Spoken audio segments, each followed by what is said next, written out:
be taking sweeters out of your fat asses all night long because you got fat asses. The only chance you have no chance. If you had a chance, is you can run lickety split. But you can't run because you're the fat asses. Well, Ric Flair, you know what? I'm not a normal looking athlete myself. You know what I'm talking about? I've been in the DMs alive. It's a privilege and an honor to walk out with Ole Anderson, Lex Luger, and the Omni tomorrow night. I am not a happy camper. What is Bully Ray's motivation? You know I know he loves sugar. But I check my pocket. I don't have no donuts.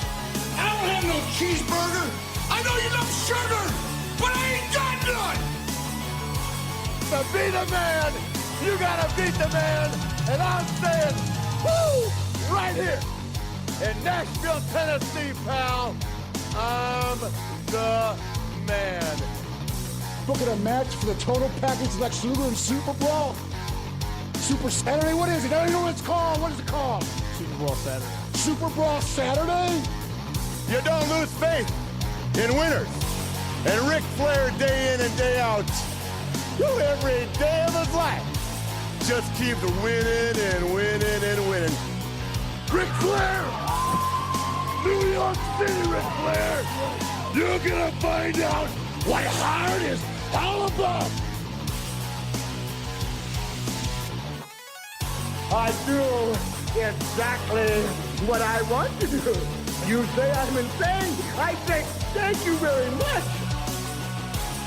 Make a good lucha. I hate God! Hit the deck! Yes! We love you, Scott Steiner! Today, woo, I've got the star and profile like never before. You guys talk about being students of the game. I am the game, JR.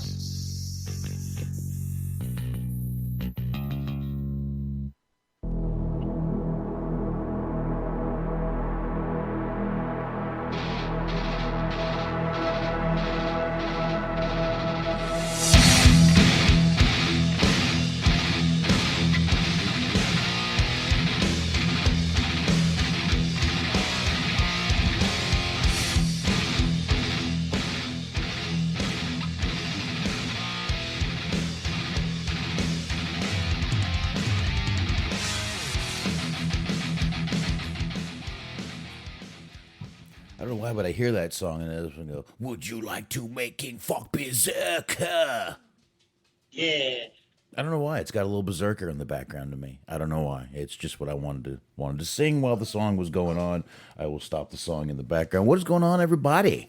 Wednesday night. I hope I'm sounding all right. Once again, I got a new computer. I got everything new. So it's a little bit different. I'm even in a new room. So actually looks like I can turn myself down just a bit and be all right. There we go. I think that's my dog I hear crying in the background.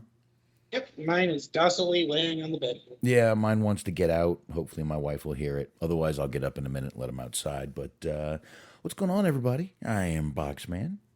Welcome to Wrestling Outlet. Still trying to get used to saying the name. Having to force myself not to say the old name still.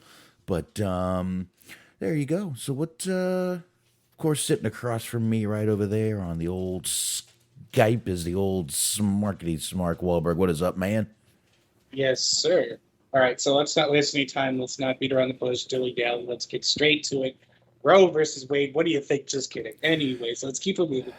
Yeah.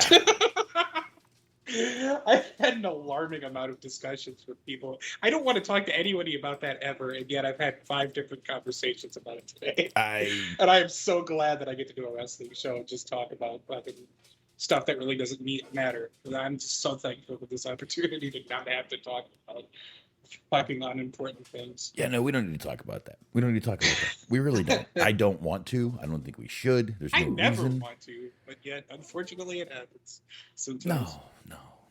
I don't want to. No. we're good. We're good. We're just going to do this nice and easy here. And okay, hopefully my wife heard that. All right.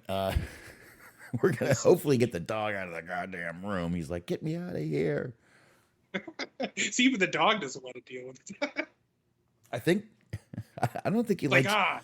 I don't think he likes what's on TV. I don't think he likes the bull riding. Oh, there he goes. He's out. Yeah, I don't think he liked the bull riding on TV. But anyway, folks, if you guys like bull riding, the old Ride Pass PBR channel is right there on Pluto. Yeah, actually, to keep things mildly related, Pluto Saturday night, they have a professional wrestling channel, and they had, I believe it was Beyond. I'm almost certain it was Beyond. They had a pay-per-view.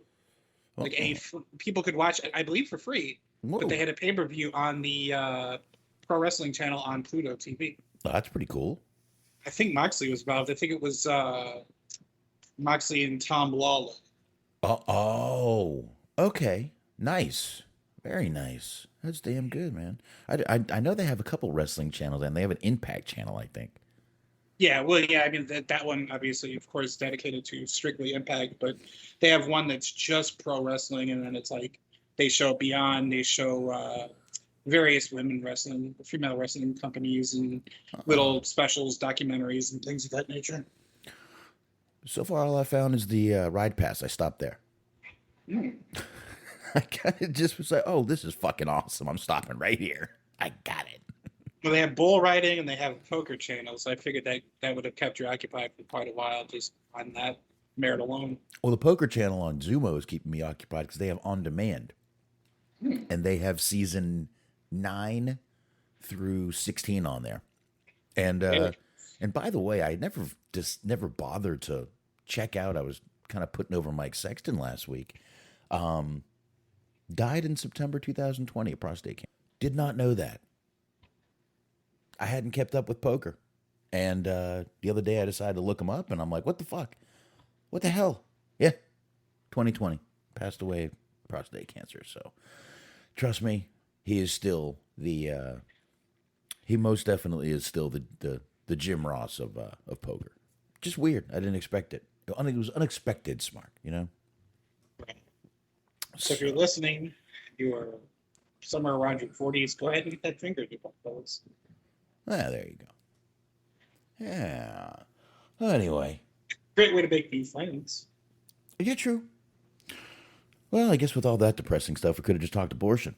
Okay. Like, I try to make an anal sex joke. It's just, you can only work with what's given to you. I know. Oh, well, actually, it's in the vein of politics, but it's not politics necessarily. There's elections here yesterday, and one of the candidates, and I bring it up for this very reason, is named, honest to God, Stacey Swallows. If you listen to Cheese on Sports, we talked about this Monday, but there's two twists. A, that they're named Stacey Swallows, but B, the actual real twist to it, it's a man. It's a man named Stacy. It's a man named Stacey Swallows. Wow. This poor individual has the most unfortunate name for a man that I could possibly imagine. He's probably one of the toughest guys in the world. You know what he went through growing up?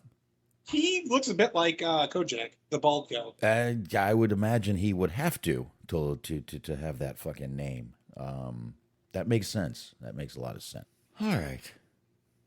Very good. There was a bunch of elections yesterday. I'm really not keeping up with any of it anymore. I don't want to. I don't care anymore. I don't care.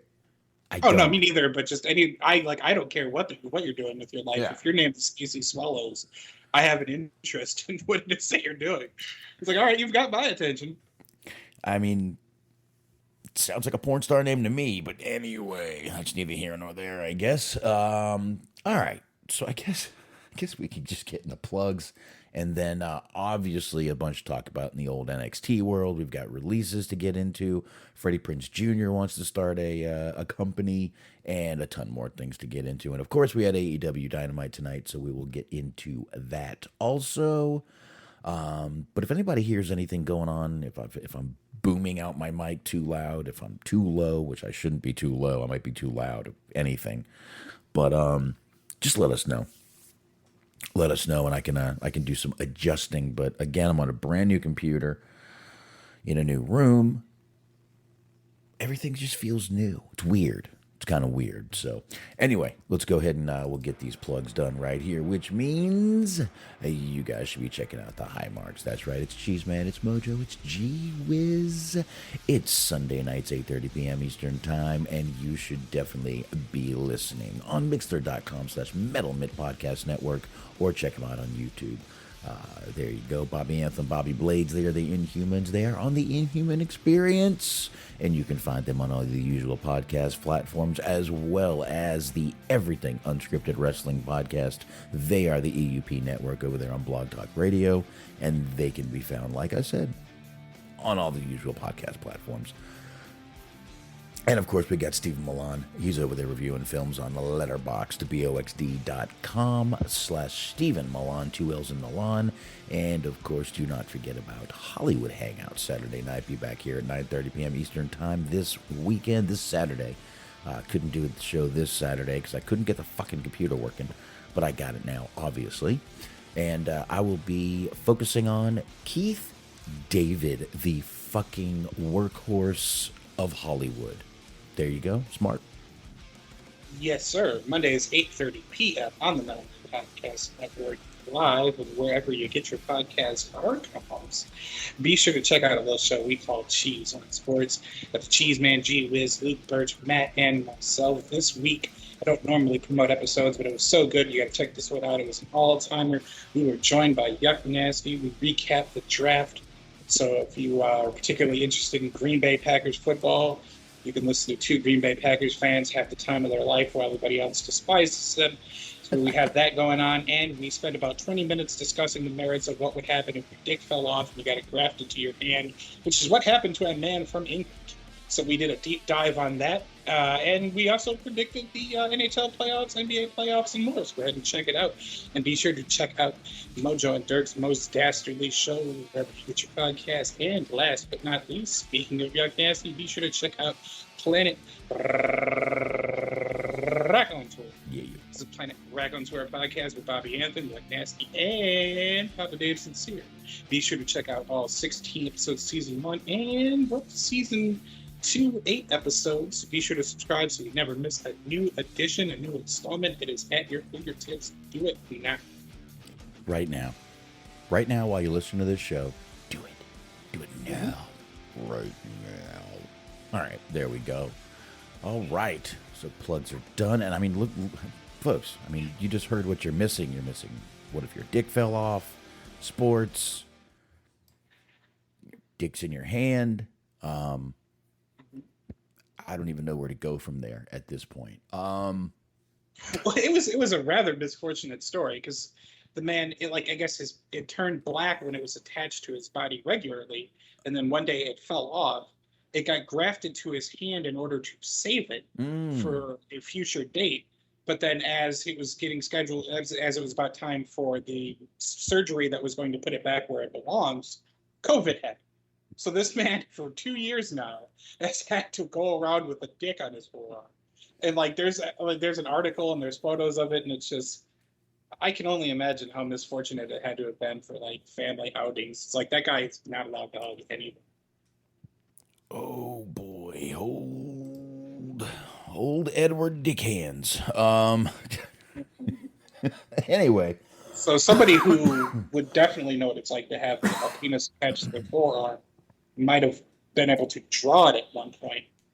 Get old Dexter Loomis. He's part of the NXT releases that happen every Friday because I can never do it on a fucking Wednesday.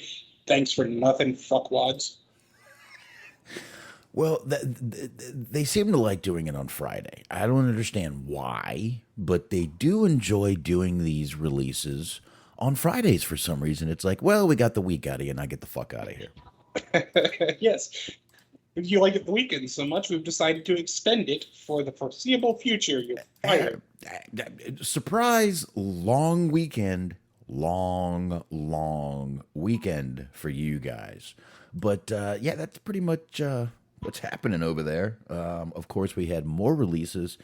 And by the way, if you're like, man, all these releases, they're talking about doing this every quarter, every 90 days doing releases. In other words, you got 90 days to either fucking sink or swim. Shit or get off the pot, Smark. Mm-hmm. I was seeing a guy that was like, because no matter what happens, people are always going to defend this kind of behavior. Right. Because it's like, well, that's what happens in the real world. You get a 90-day trial period in most jobs. And it's like, yeah, but like half the people that got fired had been there for a year or more. Like Dexter Lumis wasn't there for 90 days. Fucking Dakota Kai wasn't there for 90 days. They've both been there for multiple years.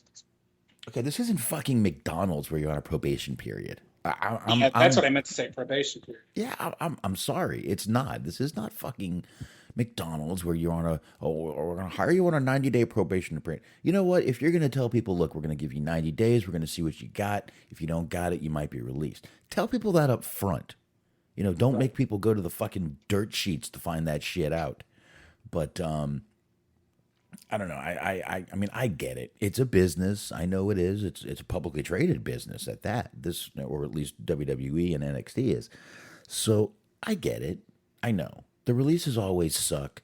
A couple of them are very surprising. The first one you just mentioned is probably one of the most surprising in Dexter Lumis. I mean, this guy last year was hosting fucking pay-per-views, takeovers. And now I don't know. They stuck him in this stupid storyline with Indy Hartwell, and sometimes I think they blame these guys for the stupid storylines they put him in. Oh, well, you just couldn't get over enough. The crowd fucking loved the guy. Yeah, they did. Absolutely. He was over with the crowd. I don't understand why. Dirkster Lumis. I like it, Dirk. I like it. I just don't understand why that was one that they had to let go, but I guess, but real quick, Smark, let's just focus on two real fast before we get into the actual releases. Dakota Kai and Malcolm Bivens, let's just get one thing straight. They told the company they're not going to sign when their contracts are due. So it sounds like the company just said, well, okay, bye-bye. Bye-bye. That's it. So I don't really blame NXT for getting rid of them. But Malcolm Bivens also said that he had they did pitch him a chance to work with Omos. And he kind of said, that's okay. That might also be a reason for his... See, I see... Now, Smark, you've seen the same thing I have. People going, man, you got to stand up for yourself in WWE. You got to... If you don't like a storyline, you got to say it. Do you?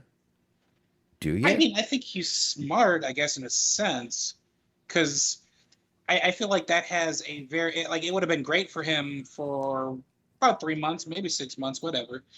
And, you know, while that was going on, but that definitely has a shelf life. Because at some point they're going to turn him. They're going to turn him face just because he's big and giant and big muscle man, and that Vince thinks everybody loves a big, giant, hawking, you know, monster of a man. So of course they're going to turn him face at some point if they haven't already turned him face on television. And then after that, you're kicking his ass to the curb, and he's not coming back with a new client. He's done so. Yeah, it's but I will tell you, as far as Bivens goes, I think that's going to be someone else's fucking excellent pickup as a manager. Yeah, he'll find work somewhere. Yeah, I definitely think so, and I think he's going to be like I said, he's going to be someone's going to get him, and that's going to be someone's treasure, because that's going to be he was very good at it. And Dakota Kai, I think she'll be fine. I don't know where she'll end up. She's Australian, right? Yeah. She might go back. Who knows? May end up over. Who knows? Who knows what she's going to do? But those two, yeah, they are a little surprising. But again, they sort of asked for their release in a way. Dexter Lumis, definitely the most surprising. I got to tell you, I haven't heard of a lot of these other people. Paige Prinzavali, Blair Baldwin, haven't heard of her. I may have, but the way that they changed their names, doesn't jump out at me. Yeah, Persia Perota, Stephanie Delandra, never heard of her. Sanjana George, Vish Kanya, don't know. Draco Anthony, Reginald Chase Cruz, don't know. Mila Malani, Kelly Morga, never heard of her. Raylan Devine, Jalen Williams, and the other one that's very surprising is Parker Boudreaux, or Harland, as they were calling him. They made a big deal about this guy, Smark, remember?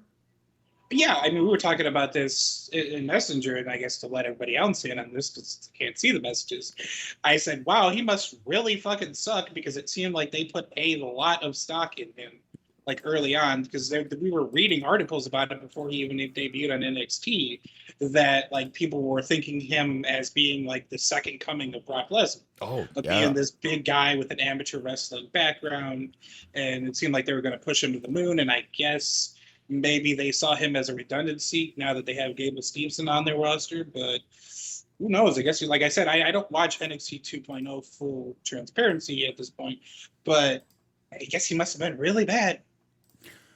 Well, I guess according to SBC can't get the audio to work. I'm sorry, man.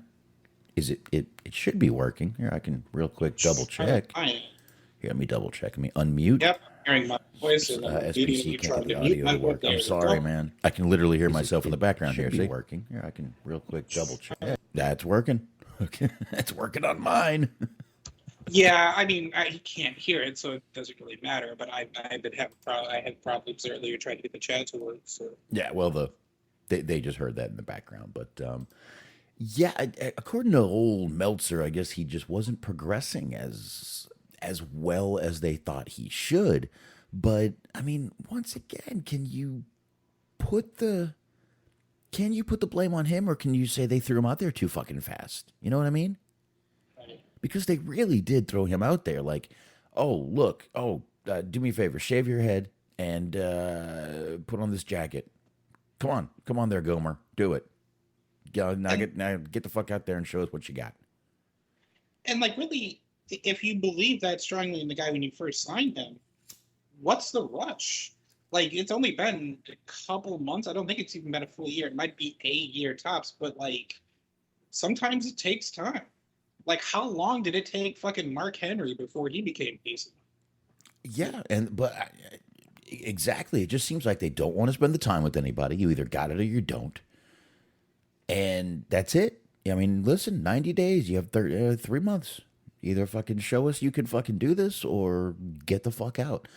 Guess I get it. I don't have to like it. It's not my job. It's not my job, so I don't have to like it, but I don't know, man. I just think for some people, 90 days just might not be enough. They may grasp it after fucking, 6 months. They may grasp it after 8 months. But, I mean, if you don't want to fucking give them, the time, I mean, I guess they can just go to a wrestling school, hope you take them back one day, but you're kind of killing their credibility a little bit. Just a little bit. And I mean, it's one of those things, though. It's like, just because they got fired once doesn't mean that they can't come back and eventually end up being a success. Especially like, how it is with the tryouts, is that most wrestlers who end up making it to the WWE have had multiple tryouts. I was listening to the Talk is Jericho podcast with Keith Lee, and he apparently had like multiple, I don't even remember the number, but he had a lot of tryouts before they ended up signing. Really? I didn't know that. Yeah. It's interesting. That is pretty interesting because I had no clue about that. But I don't know, man. I just, like I said, there's really only a couple that are real surprising out of this. The others, I mean, as far as I know, I don't know anything really. But as far as I know, they probably just weren't progressing like they said about Harland, I would assume. But like I said, I kind of feel like they threw this guy out there. What am I trying to say? You think they set him up to fail, is my question. It's really hard to say as somebody who doesn't watch NXT. I don't know what his gimmick was necessarily, but it doesn't seem like they would, because it seemed like they were really pulling for him to be a success. Because sometimes it seems like they sign people And it's like they don't really care. It's like sink or swim. Either you succeed or you fail. Either way, we're on to the next one if it doesn't work out. Right. But then it seems like they roll out the red carpet for certain signees. And he seemed like he was one of those guys that it's just like, we love your size, we love your potential, we love your athleticism. Like I said, they were touting him as like being the next Brock Lesnar. And, you know, if you think somebody is capable of being the next Brock Lesnar, you're not going to cut their legs out from under them in, you know, like a record time almost. Yeah, he was the next big thing. Mm-hmm. That's kind of what they were touting him as. And the next thing you know, here we are. I don't even think it was a year, man. I got to tell you, I'm thinking it was like October, September of last year we were talking about this. Could have been. I could try to dig it up here, but yeah, it hasn't been that long. Yeah, if you don't mind doing that. I mean, honestly, there's not a lot to spend time on here. It's not like they got rid of fucking, you know, Randy Orton, fucking, you know, people like that. But just like I said, the two surprising ones, Harlan and Dexter Lumis, we kind of started talking about, kind of migrated over to Harlan, and let's go back to Dexter Lumis. Like I said, the guy was over with the crowd. They had him fucking literally hosting pay-per-views, even though he couldn't even fucking talk. He was over enough to not speak, and they still wanted him to host a pay-per-view, a takeover. So that's how over he was with the crowd. Like I said, they put him in the shitty Indy Hartwell storyline where, you know, he was, and it's just, and then eventually what's he been doing lately? From what I know, he hasn't really been on TV lately. Yeah, I don't believe so. I mean, great character. I think out of all these characters, out of everyone on this show, Lumis might be the one that probably should be in AEW. I don't think he could go. Why go back to Impact? They had a chance with him already, and they fucking dropped the ball. It's a weird. And to double back real quick, it was March last year, March 21st, 2021. Okay. Is when Heyman did an interview with Esquire and put him over. All right, so it's been over a year then. All right, I was wrong. Yeah, so it's been a little bit over a year. But to kind of double back to the Dexter Lumis thing, I feel like he's talented because, like you said, he got over without even talking. Like, and that's an impressive feat. But at the same time, it's like, where does he go? Because I don't necessarily see a spot for him in AEW. Like you said, Impact had their chance. It seems like that would be the most likely of places. But then I don't see him like going to New Japan. I don't even really see him maybe like a one-off appearance or two at GCW, but I don't see him landing there either. It's like, where do you go with this guy? Maybe Ring of Honor if they're looking for more people there. But like, I don't know. Well, if he goes back to Impact, they have to pick up where they left off, and he has to bang Ken Anderson's mom. Yeah, I'd be okay. I really thought he was going to do that on that show. I don't know if you ever saw those whole little things with them, but that was some great television right there, where he was literally about to, you thought he was going to bang Ken Anderson. I believe it was Ken Anderson. But anyway, not bad though. I mean, I think he'll land somewhere. I don't think, you know, he's going to be stuck for a job, but it just sucks that, I mean, listen, and I know Tony Khan's been letting some people go, contracts run out. But, you know, at least Tony gives him a little warning. Says, look, guys, start taking bookings. You're not being signed. And I know it's shitty on both sides. It really is. It's shitty no matter when anyone loses a fucking job. But it's a business. And that's really where it fucking begins and ends. Where it's the wrestling business, not the wrestling friend show. I mean, if Hogan's around, it's the wrestling Hogan show. But Hogan friend show. It's the Wrestling Friend Show, by the way, was the name that I pitched the name change to be. And it didn't go over very well. You're right. I mean, at least, yeah, and at least to your credit, you acknowledge that it sucks. Like, I just get so tired of these people that are just like, that's what happens. People get fired. It's like, you could at least, like, pretend that, like, you care about the fact that, like, these people are losing their livelihood. You're just like, who gives a shit? Because then I see so much of that on Twitter. And it's just like, oh, my God. Like some of these people like have visas and they need a job in order to stay in the country. And you're just like, who gives a shit? It's like, no. Some of these people have families, kids to feed, mouths to feed, wives, dogs. We just talked about it. Dexter Loomis spent maybe. Yeah, exactly. It's. I mean, we're not all Brock Lesnar. I don't give a shit about your kids. We're not all Brock. He should be the people. He should be the people. Hey, it counts. He's a big man. He'd be more than one person. He should be the person who fires. I guess. I don't know. Like Brock Lesnar be like, hey, I don't give a fuck about your kids. You're fired. Who was that? He said, was that Buddy Murphy? He said that to Heath Slater, because he had that gimmick where he's like, I got kids. That's right. It was Heath Slater. They basically look alike. Hey, fucking Buddy Murphy been all over the dirt sheets because he's dating Rhea Ripley. Wow, you're saying two Australians are together. I mean, he's got a good track record for himself. He's got a good track record with the ladies. Of course he does. Yeah, I mean, Alexa Bliss, and that's just the ones we know about. Good for this guy. Fucking live your best life, dude. Fuck yeah. That's all I'm saying. I ain't mad at the guy. But yeah, it's obviously been a slow news week, folks, when that is like the major news story. I mean, do you want to talk a little bit about that Dave Chappelle thing? The what? That was pretty fucking wild. Did you hear about it? The what? I didn't hear you there. The Dave Chappelle.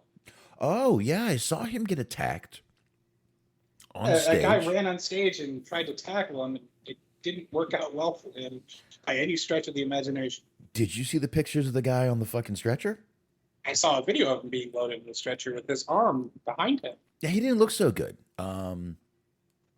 They beat the fuck out of that guy, number one.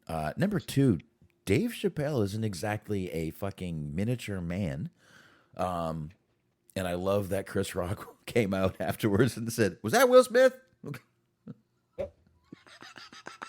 I love it.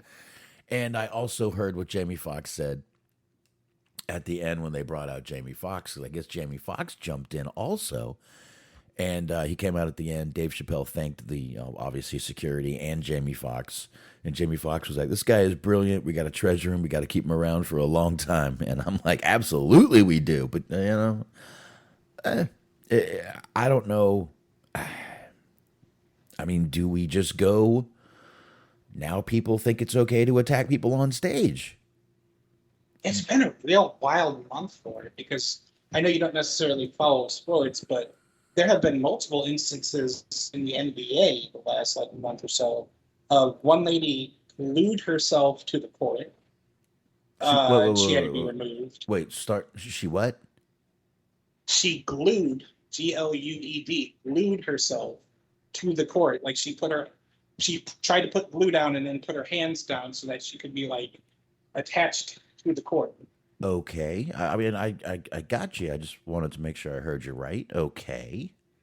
And that didn't work out for her because they ended up, I guess they probably fucked her up pretty bad because they yanked her off the court. So if she had actually glued herself and it actually stuck, then she probably ripped a significant amount of the skin off. So that's got to suck. Multiple people have ran onto the court. One lady, she ran onto the court and the security guard saw her as she stood up.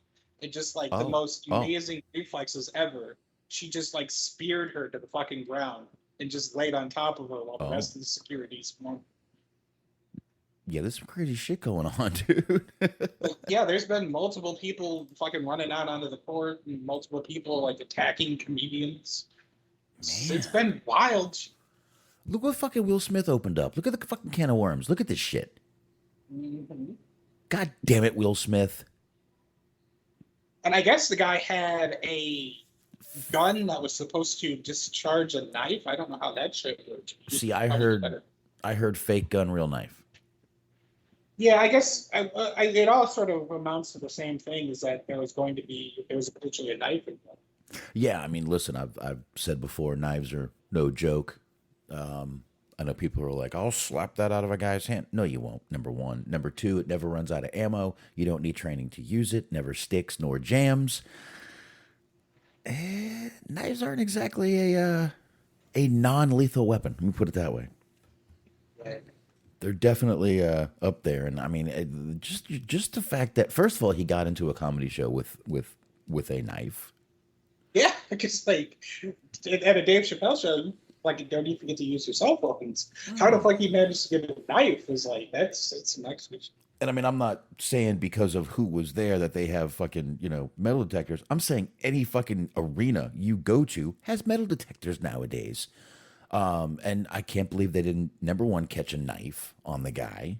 I mean, unless he had a fucking knife made out of wood or porcelain or something, which there are porcelain knives. But I don't know, man. I would not go after Dave Chappelle. That motherfucker gets a hold of you, I think he would tear you limb from limb. He is a big, jacked son of a bitch. That was what impressed me was the guy got a full running start and he tackled him, and like Dave Chappelle just kind of went sideways. Like he didn't fall down; it just sort of altered his momentum a little. Oh, he sprawled. It was a good sprawl. Mm-hmm. He did. He sprawled, which was very good. Dave, I believe Dave Chappelle actually has trained some MMA in his life, so it was sure. Good. I know he's friends with Joe Rogan. So. Oh well. Joe Rogan's a bad motherfucker. I don't care what anybody says. He is. I've watched those videos of Joe Rogan doing kicks. He'll kick your fucking head off, man. Mm-hmm. He will kick your fucking head off. But yeah, man, I it just seems like there's a whole rash of people now jumping out at like Smark said, at sporting events. I didn't know about all the ones he even said, but I got a feeling that this is just the beginning. I really do. I'm not saying Will Smith set any precedent. I just think when people see shit like that go down, I'm going to do the same shit. Same thing. That's, people see shit, they do it. They want to do it. So, I don't know, man. We'll have to see, but I wouldn't fuck with Dave Chappelle. And then, like, everybody took turns, like, just fucking stomping them. Which was pretty funny, because it's like most of the time, they'll just, like, get you off the stage as soon as possible. But, like, I don't want to say poor guy because he deserved it, but this particular individual had the unfortunate luck of just going on the stage with the wrong group of people. Dude, that's like when that guy jumped the fucking rail and went after Stone Cold, and Triple H just beat the shit out of him. Earl Hebner jumped in and started kicking hell out of him. Fuck, man. Listen, you cross that line. You cross that fucking barrier, dude. That stage is like the line in the sand. You don't fucking cross that line without consequences. Anywhere. You do not fucking cross that line. You do, and you get fucking hurt. I got no sympathy for you. No, not at all. Not at all. I will, however, say happy May 4th. May the 4th be with you. And I'm already warming up for Cinco de Mayo. I got some Dos Equis here. There you go. So, and I didn't even realize it, but I put my Chewie shirt on this morning, my Chewbacca shirt. Didn't even realize when I put it on it was May 4th. I just put it on because it's a nice shirt. But anyway, I had a bunch of people speaking Wookiee to me as I was walking through the restaurant today. That seems misfortunate. It was very weird. I had two people do it. What the fuck is going on? And then, Chewbacca. Okay. This situation, it's not at all the same, honestly. But I was going to a party, and for whatever reason, I had stuff in a backpack. So I was waiting because I was getting a ride to the party. So I was waiting, and when I was waiting to get a ride, I was just walking around this Best Buy. Mm-hmm. And again, I had a backpack on, and people kept following me around, and I was getting mad because I was like, I'm not fucking stealing shit. What is your problem? And then I looked down, and I just happened to be wearing a blue polo shirt, khakis, and a backpack. So they absolutely had every right to believe that I was stealing shit because I didn't have a name tag on. Nobody recognized me. I obviously didn't work there, but it just looked like it did look like I was up to some shady shit. And I was like, fair enough. Yeah, you probably were. I mean, I was up to shady shit. That's fine. Ooh, yeah. I just opened it. What's floating? There's something floating in my beer. Oh, fuck it. It'll go down with the rest of it. Anyway. He says they need to get drunk tomorrow. Oh, he's a good choice. Hey, I don't blame him. I still got to be up at 5, but I'll be all right. I ain't worried about it, folks. I ain't fucking worried about it. But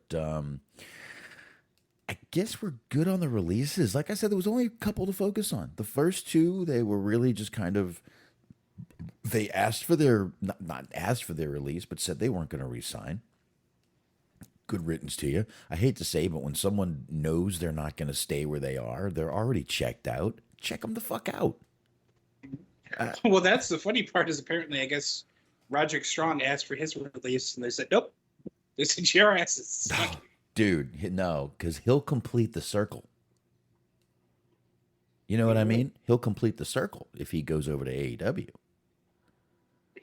But, and even while the circle was intact at NXT, I think we both unanimously agreed that he was like kind of the least important part of that circle. Oh, I hate the guy. I mean, strong word. I don't hate the guy. I just don't think he's great in the ring. I think he's plug and play. I don't hate him as a person. That was very wrong of me to say. And I don't know him as a person, so let's just leave it at that. But if they let him go, he completes the circle over there in AEW of the Undisputed Era. They don't want to do that. You know they don't want to do that. Sure. Not that it would matter. It's not like, oh my God, if Roddy goes, their ratings are gonna skyrocket. I really doubt that. But just imagine seeing that stable and being like, all right, this is the guy we need to keep, and you're just staring dead at Roderick. I mean, all his friends are gone, number one. They also got, I mean, his wife is gone. Wife or girlfriend? Girlfriend? I believe wife. I mean, she's had a kid, so. Well, you don't have to be. I mean, I was with my girl 10 years before we got married. We had 2 kids. I mean, I can't condone such a thing. I'm obviously not a product of that environment. So everybody should wait till you're married. Here we go with the hardcore Christian shit again. Look, I have my beliefs, buddy. And if one less follow on Twitter means eternal salvation, then so be it. Here, let me see if I can find my soapbox for you to stand on. No, I think I left it in the other room. Oh, that's okay. I don't need a soapbox. I'm perched high above my ivory tower here. Okay. Oh, well, there you go. Sit upon your throne, will you? Being the toilet. Oh, yeah. I mean, I have podcasted from the toilet. So. Well, I don't want to know this. I mean, I wasn't using it at the time, but there's evidence that I've done a show or 2 in the bathroom from the hotel room. Oh, yes, you did. Yes, you did. Yes, you did. You're correct. Circumstances. Yes. Not circumcisions, but circumstance. Looking back at the bull riding. I'd like to follow along in the channel. I'm sorry.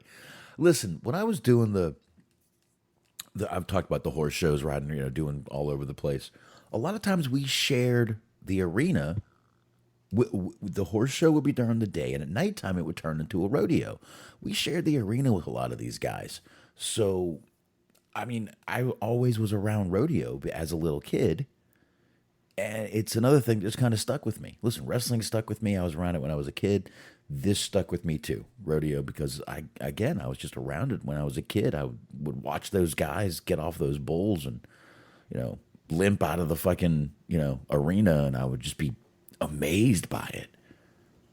Well, yeah, because I mean, it's the bulls and the blood, the dust and the mud. It's the roar of the Sunday crowd. It is, and I mean, I would be up in the sound booth. The announcer would let me announce some of the guys. It was a fun time, man. I had a lot of fun back when I was a kid doing all the, kind of being on that little circuit. And like I said, we didn't completely follow the rodeo guys, but they were very close to us. They were always really close to us, right behind or right in the same place at times. But that's kind of how I like watching. I mean, I love watching these fucking guys. Bull riding has changed a little bit. It definitely has. They can wear the face helmets now. They're required to wear the steel vest, which has probably saved a lot of lives. I mean, me and Anthony reviewed the movie of the true story of Lane Frost, who died right there in the middle of the arena when the Bull Red Rock fucking gored him. Punctured his lung, think they said it tore his pancreas. That bull fucked him up, man. So glad they put some regulations out there. A lot of these guys are lasting till, I mean, they have a couple guys that are like 43 and 44, which that's a hell of a career for a fucking cowboy, for a bull rider. So That's true. usually around 38, 39, they are wrapping that shit up because you can't do that very long. So, I mean, listen, you think wrestlers are getting thrown around. These guys are getting thrown off a bull. You cannot control how you fall off a bull. Oh, I mean, it's the ropes and the reins and the joy and the pain, and they call it that rodeo. That's what they do. There you go. All that together. There you go. Like Dirk says, mess with the bull, you get the horns. I don't know why that seems suggestive, but it kind of does. Paul Gleason, Breakfast Club. Breakfast Club, Paul Gleason. All right, anyway. I watched it. Actually, my favorite line from Breakfast Club was like, "How will I do my homework, Dad?" "Oh, don't worry, son. We'll do it on the boat." Fucking Judd Nelson. Yeah, that was the line that bugged out in that movie. It's a good movie. I will still forever be a Judd Nelson fan. I don't give a shit. Forever be a Judd Nelson fan. Actually watched him a couple weeks ago in New Jack City. Very good. Do you know how long it took me to figure out that was him as the other cop that was with Ice-T? It did not look like him. It didn't sound like him. I didn't know it was him for a very long time. I have seen New Jack City, but it's been a minute, so I need to watch it again. Yeah, he's the rogue cop that ends up kind of teaming up with Ice-T in that. Mario Van Peebles puts them together. So, all right, we're going way off track again. Let's move on to some other fun stuff, Mark. Yeah. Let me see how many you got over here? 3, 4. Okay. You know what? Hit one of yours, please. Yeah, we'll do that. Oh, right. So actually, we'll go ahead and follow up a story from last week. We were talking about Jim Ross had sort of an anonymous project that he was talking about doing with The Rock's production company. So he didn't know when it was going to air, where it was going to air, so on and so forth. Turns out that it's going to be airing on Vice. And the scuttlebutt, as it were, was that it was going to be the show that replaced Dark Side of the Ring, because apparently Vice put out the 2022 and the 2023 schedule, or I said that right. And Dark Side of the Ring was not on there, so a lot of people believe that it was canceled. But according to old F4W Online, the old Observer, says it appears that Dark Side of the Ring will be continuing into the future. In response to rumors that the show had been canceled, Vice TV tweeted out a statement on Monday saying that they are, quote, as committed as ever to Dark Side of the Ring and the Dark Side franchise, which includes Dark Side of the 90s and Dark Side of football. Oh, well, I didn't know that. Yeah, I watched the Dark Side of the 90s one. It was interesting. We've heard some rumors flying around about season 4 of Dark Side of the Ring. We are committed as ever to both the series and broader Dark Side franchise, Vice TV wrote. Evan and Jason are hard at work making more content that we know our fans of the series will love. Stay tuned. Dark Side of the Ring and its 2 spin-off series that I already mentioned, Dark Side of Football and Dark Side of the 90s, weren't mentioned in a press conference where Vice Media Group unveiled its 2022 and 2023 programming slate last week. In the latest edition of Wrestling Observer Newsletter, Dave Meltzer reported that Hunzi and Eisner are working with Dwayne "The Rock" Johnson's 7 Bucks Productions on a new series for Vice TV. The series will cover the territorial days of pro wrestling. We talked a little bit about that. But yes, apparently Dark Side of the Ring is alive and well. There was a little bit of discussion about whether or not that was going to be the case, because I guess some of the stuff that was included from the Plane Ride from Hell episode was not entirely accurate, I guess, or it was sort of a hodgepodge of just sort of memories that aren't necessarily verifiable. Heavily edited is the word everyone's using to make it sound to make it sound like it was worse than it was. I do have to have a question. Are you finished with this, or you got more to read? Yeah, that was it. The question with that would be, how do you make sexual assault sound better? Well, yeah, because I had read another article that had mentioned that a couple of people were unhappy with how they were portrayed in the documentary. One of which being Tommy Dreamer. Right. And I was like, yeah, you basically called the woman who said that she was sexually harassed a liar. Okay, how were you taking out of context? Like, what was the rest of that? Because it seemed like the more you talked, the worse it got. They probably did you a solid by cutting you off after a point. Well, yeah, because he basically was also saying, and I don't care how you fucking edit this, the guy basically said, no, that was the times, it was kind of what they were doing back then. Oh, this was just how it went. They were just groping fucking flight attendants all over the place. I get it. Okay. There's no way to make that sound good. There's no way to even edit that. I mean, what were they going to edit?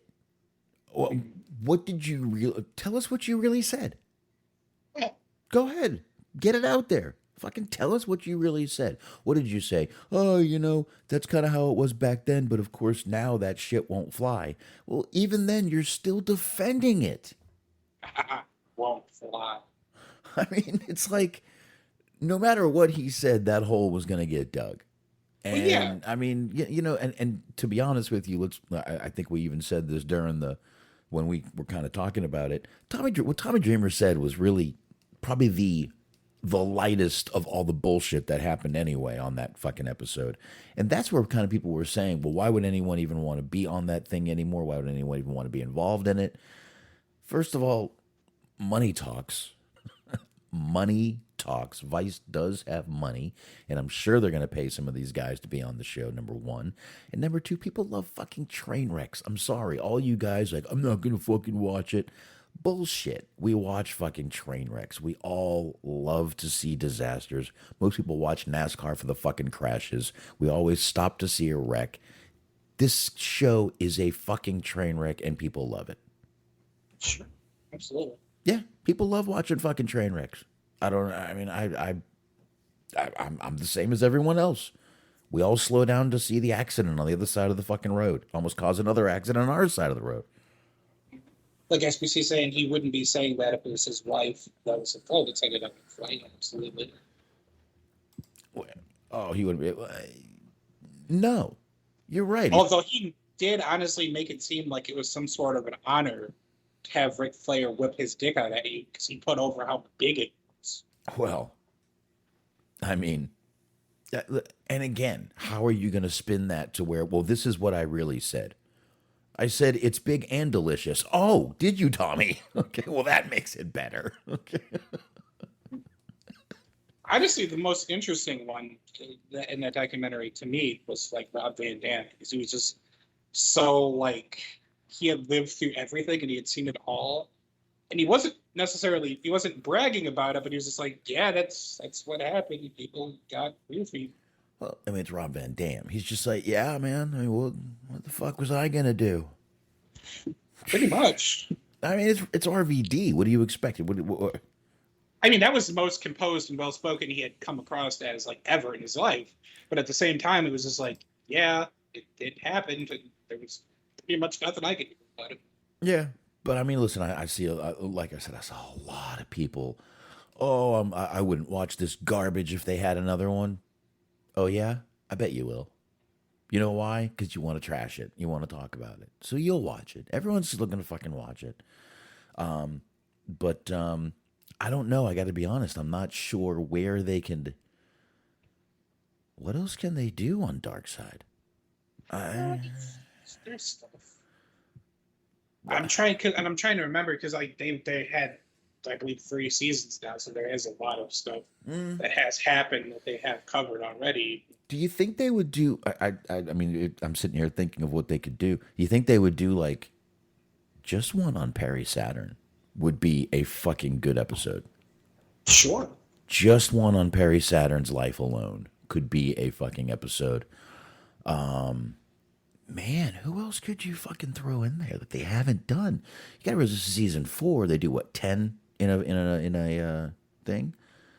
Yeah, roughly. I mean, it depends on the season, but yeah, usually about 10. So we've had 40, for lack of a better term, scandals on this show, but I think that could be a good one. I think Perry Saturn could be a fucking good one.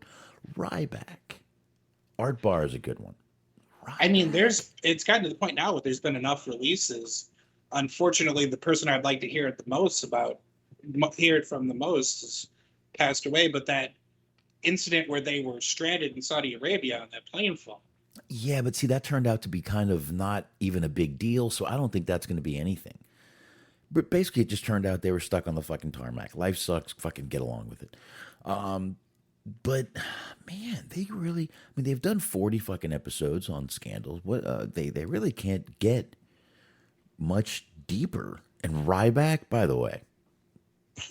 I mean, there's more. Well, New Japan has had a couple of incidents like back in the day. They're pretty much clean now. Yeah, we could do a few. Yeah, they could do that. There's but the Feinstein thing, which is actually really interesting in a sense because it, even outside of Rob Feinstein, it had a significant impact because, no pun intended, but NWA and Ring of Honor were working together, and they put out basically, like, Ring of Honor put out a thing where it's like, or not Ring of Honor, TNA put out a thing where it's like, if you're associated with Ring of Honor and Feinstein, it's either them or us.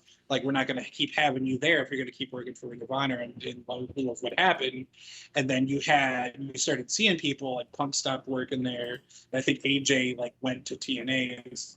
He was working there. He came back later, but it had a pretty interesting impact on where certain people went, and then what happened later on in their career potentially because of it. Yeah, Sasha Baron Corbin's got some good ones here. The Sid Arn stabbing, that could be a good one. That could be interesting. Both still around to tell the fucking story, which is great.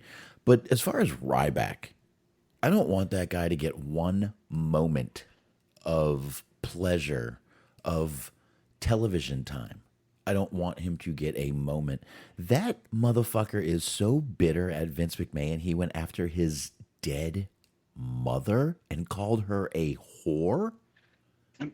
Can you get any fucking lower of a human being, a lower piece of shit than Ryback? And I heard a bunch of people on a couple of podcasts like, oh, I don't really want to, say that it's, he's a piece of shit because, no, you don't go after someone's fucking, I don't care how pissed you are, you don't go after their fucking deceased mother and call her a whore. I would hunt you down for that. That's just honestly, me. if I was him, I would get myself checked, because it seems like, just as erratic as he acts, I'm not even joking around. I think he might have some CTE, because he's just a very strange person, and he has some very just sort of inappropriate, based on what led up to it, responses to stimuli that isn't that important. Like, he wished death on Dave Meltzer at one point, which is, it's not funny, but it's peculiar. So it's a little bit, but it's just, he has things that shouldn't be that big of a deal to him, set him off in major ways. I get it. And you know what? I just think the guy is a bitter, roided up piece of shit who has fucking roid rage every now and then. Maybe that's just me. That's my opinion. That's only my opinion. But I just think you don't go.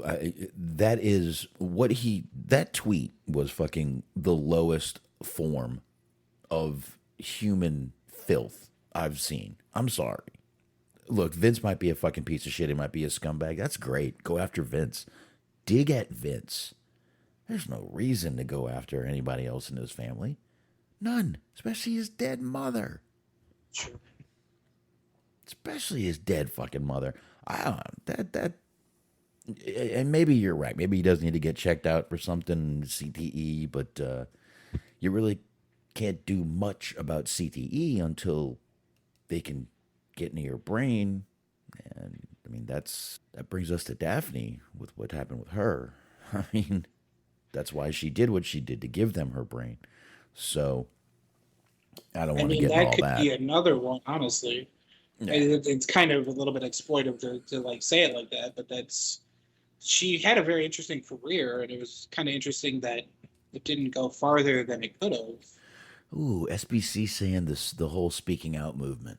Too new, too fresh. See, there's certain ones where I'd be interested in watching an episode about it, but I don't know what the crossover appeal. Yeah, because one that sticks out to me is Larry Sweeney, but I don't know. Okay. Yeah. if how many people would actually watch that. And I don't know if you could really tell his story in an hour. And listen, with all the material he's given us, Teddy Hart would be a fucking great. I feel like that's almost its own series. Like it's definitely a two-parter. the Teddy Hart series. Absolutely. Well, you're right, because they could just basically play all the Maria and Teddy show, whatever that was. God, we got some good material. We talked about this before, and I think the only downside to that is like I feel like the only person that would like be willing to talk about him because he's such a persona non grata. It's like they're not getting any WWE people, right? So it's basically just going to be an hour of, "Hey, Jack Evans, what do you think about Teddy Hart?" He's like, "Ah, man, I need this paycheck." He's a great guy. Been good to me. When's that Canada date I got to work for him? Look, nobody I know has gone missing in the presence of Teddy Hart. I'll say that much.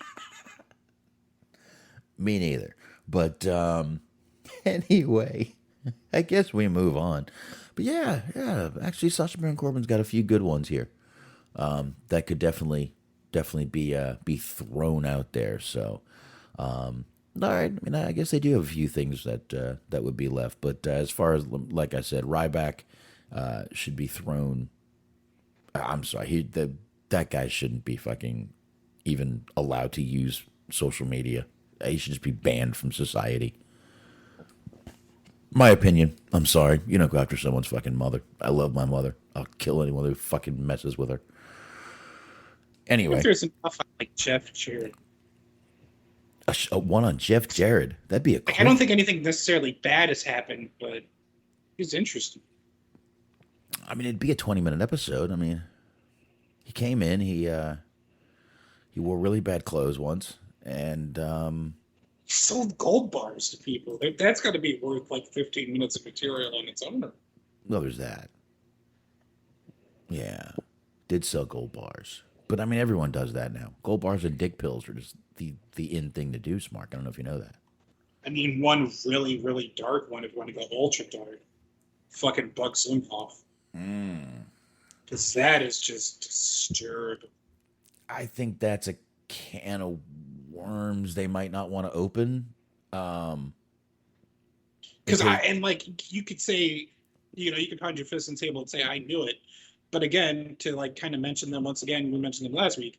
There was an episode of a show that we originated from In Your Head where he was on there with him and he was very fucking creepy. And we said it at the time. Like, you could dig up old chat transcripts of me being in the chat room and being like, this motherfucker is weird. Yep. I remember. And, like, he talked in depth about, like, how great his daughter was. And at first, it's like, hey, that's what dads do. And then, like, a couple months later, it's like, oh, that's not at all what dads do, and nor should it. No, that's not what dads do. I don't care where you fucking live. No, I that might be, like I said, a can of worms they don't want to open, because then that brings you into the whole Pat Patterson thing, and you just keep going down the road of sexual assault. You don't want to be the sexual assault of the ring. Dark side of the ring, SVU. Perfect. There, you don't want to be dark side SVU. Narrated by Ice-T. Special appearance by Ice-T.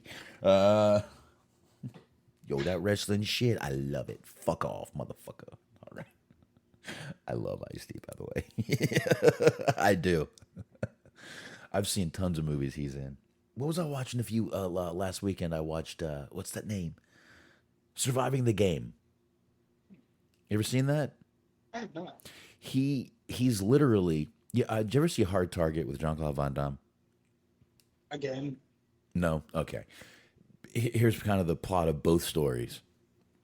You have to, they're hunting humans. So it's the most dangerous game. Basically. And he's being hunted, but Ice-T is being hunted in this one, and he ends up he takes out most of them. But good movie, very underrated. And what's the other? Trespass. That's another awesome Ice-T. That's a great, you know what? I might have to watch that tomorrow when I come home. Trespass. I like that movie. But Anyway, transitioning from movies and movie stars to Freddie Prinze Jr. sounds perfect, actually, since he has been in many movies.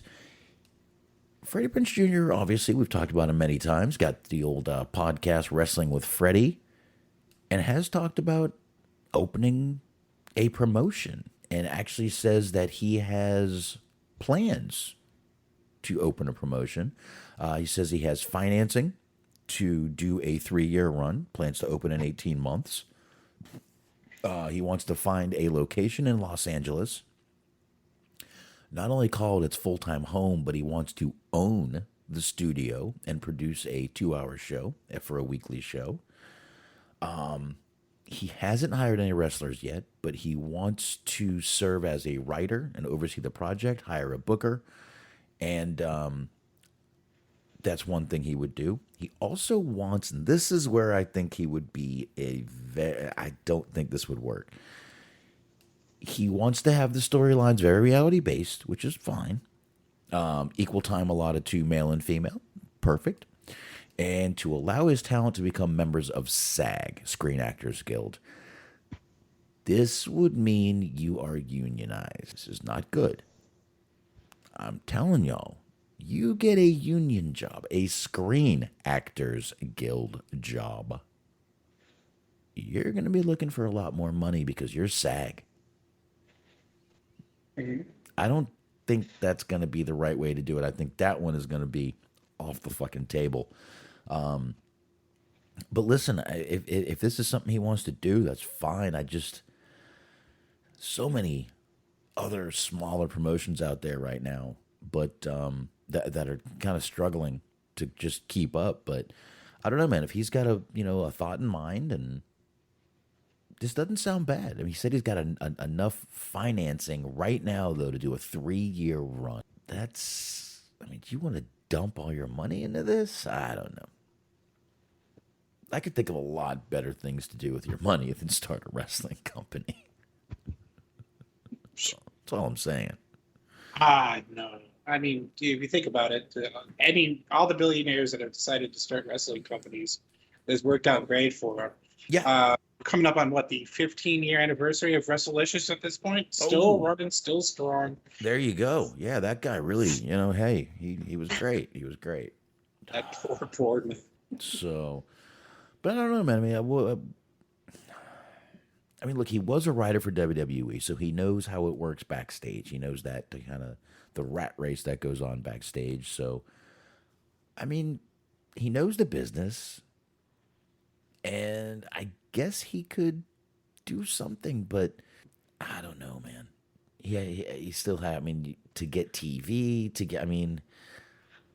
AEW was a different thing. They had so much behind them. They had a machine behind them in the beginning with ROH, and then they had a lot of big names behind it, and they ended up getting Tony Khan behind it, which was kind of brilliant. Yeah. I don't know. This has Freddie Prinze Jr., who's not exactly this fucking A-list actor.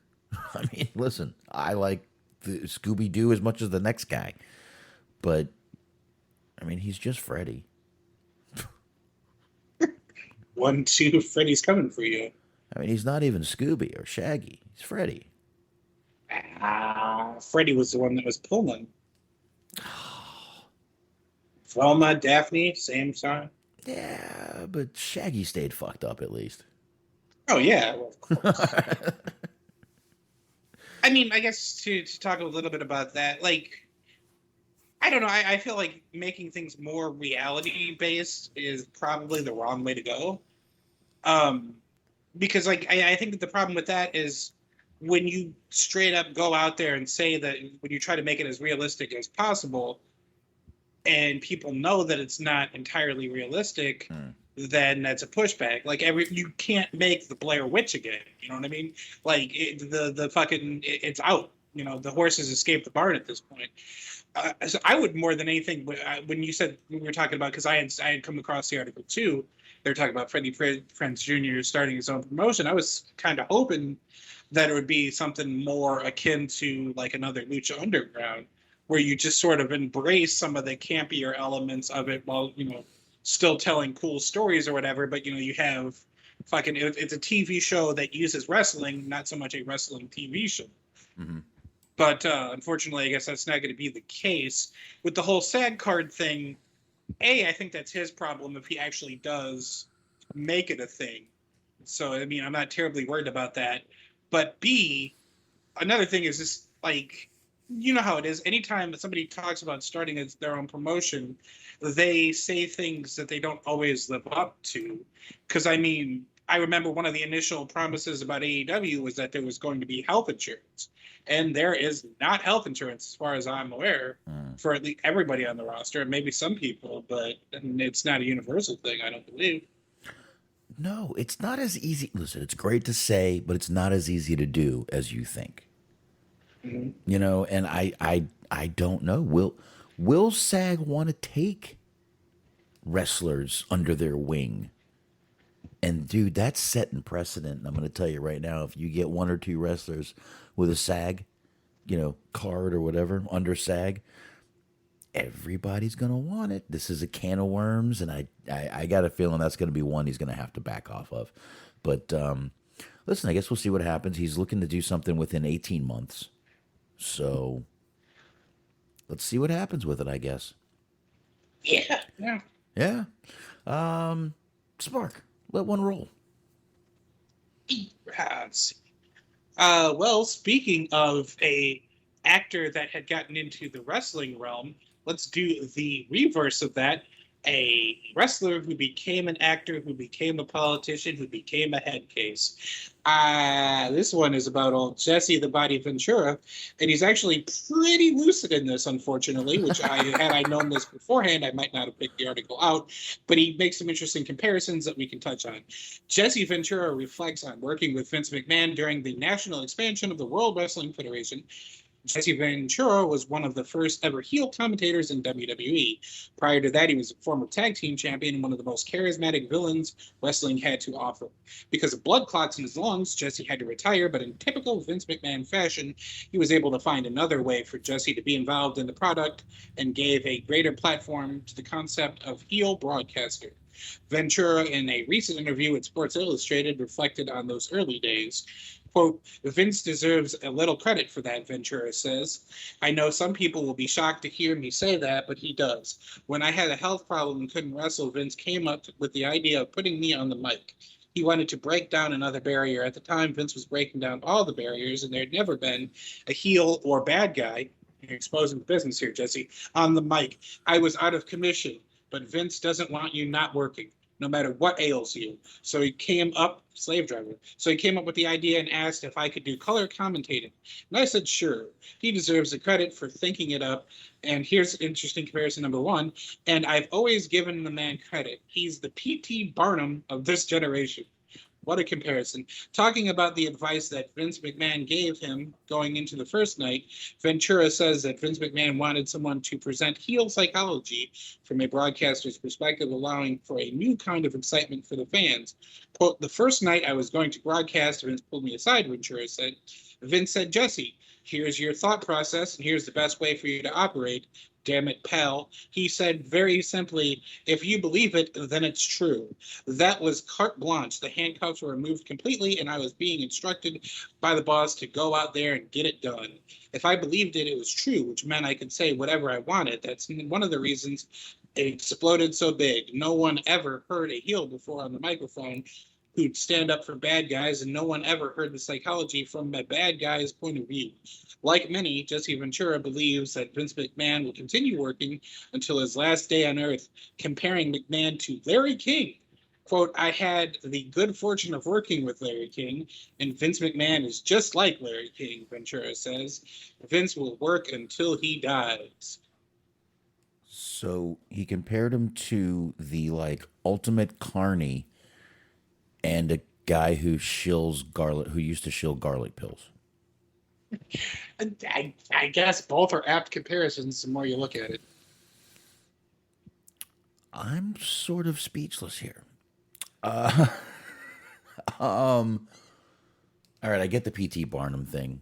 Entertainment, like a big top circus kind of thing. All right, I get it. The Larry King thing, I guess for the only comparison, Larry King worked almost until the day he died. So, or I think Larry King's still alive. Is Larry King still alive? No, he is very much dead, I think. He is. But he did work very long. Well, to be fair, he had been dead for the last 20 years, but they just officialized it not too long ago.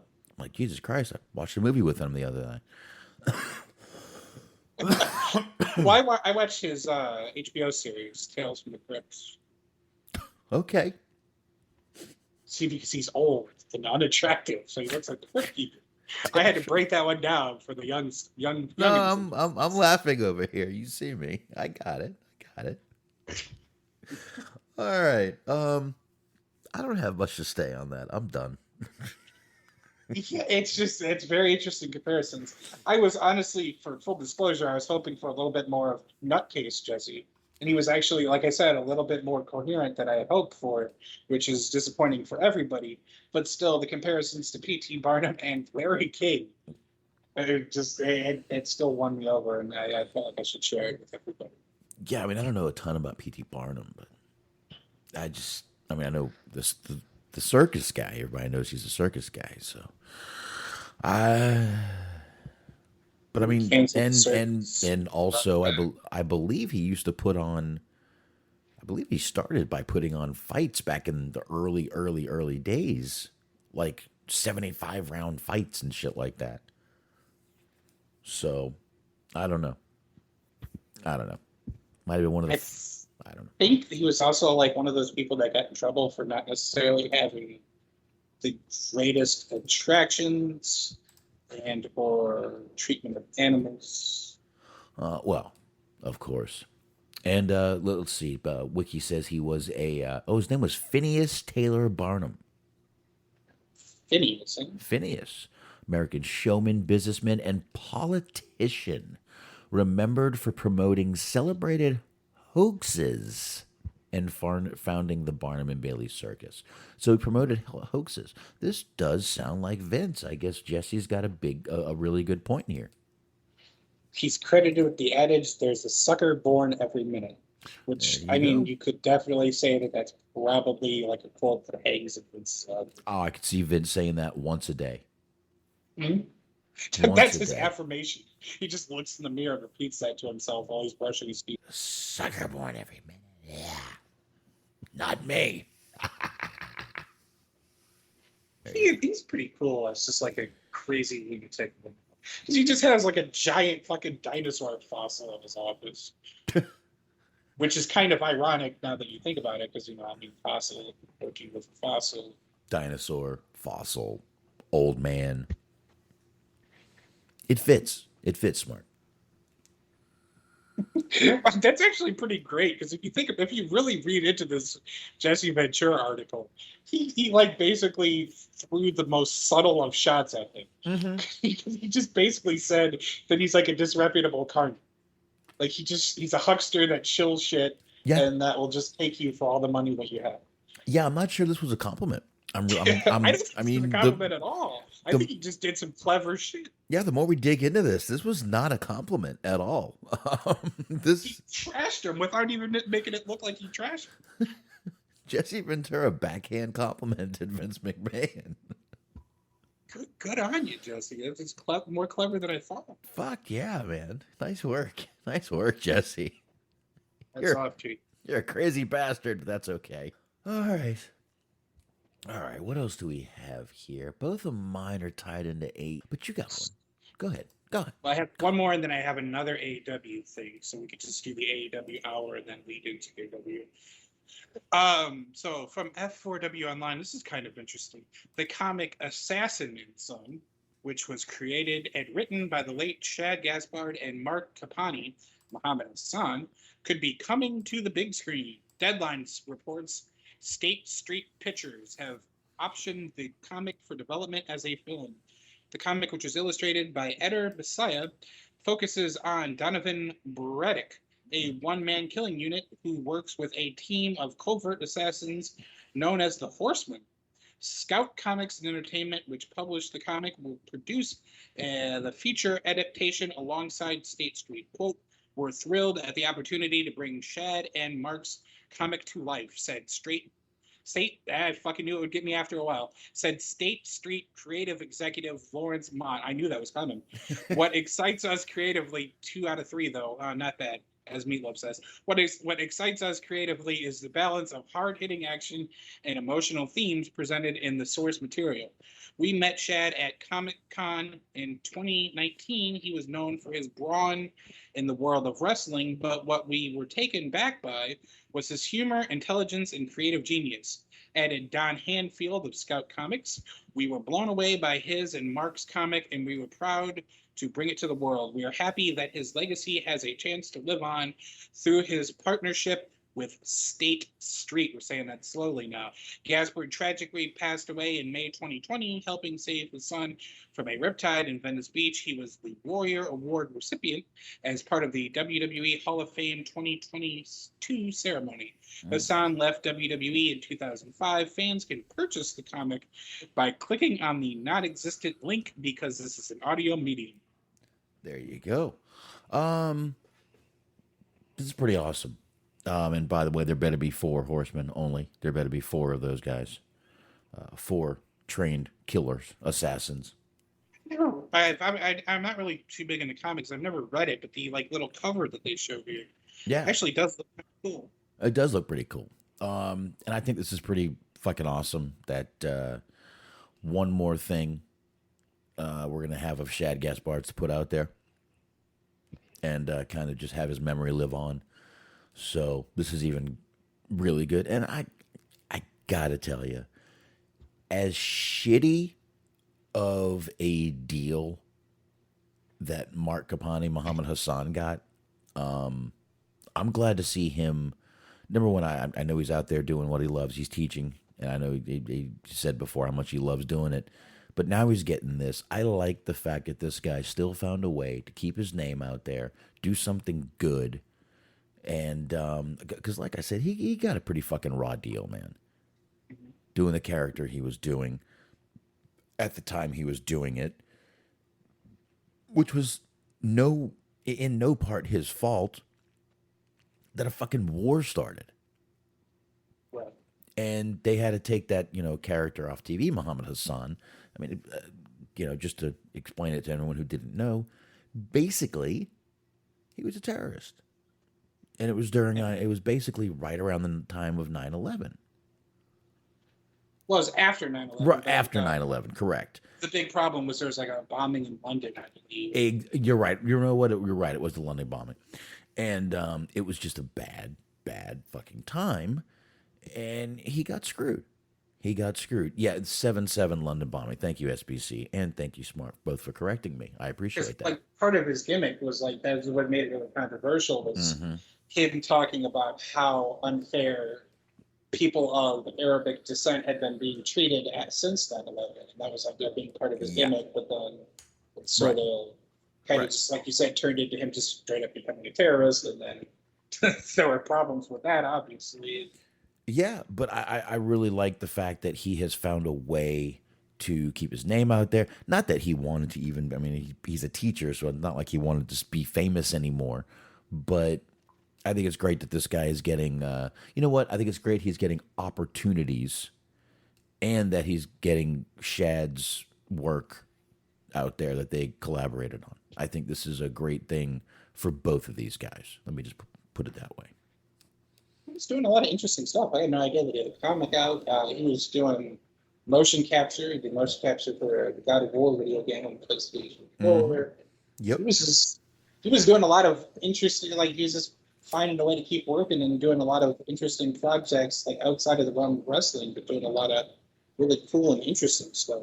And actually, I think he was the principal of a school.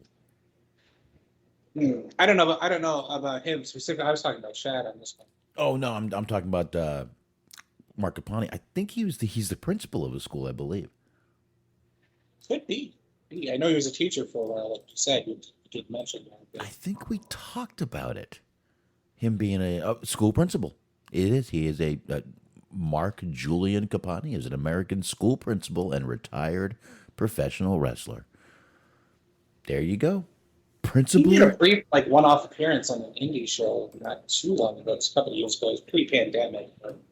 he's still in good shape, so that's cool, man. This is really good. I'm glad they're doing something like this. Like I said, I'm glad they're keeping both his name, and I'm really glad that we're going to be able to see some of Shad's work out there. So keep that name alive, also.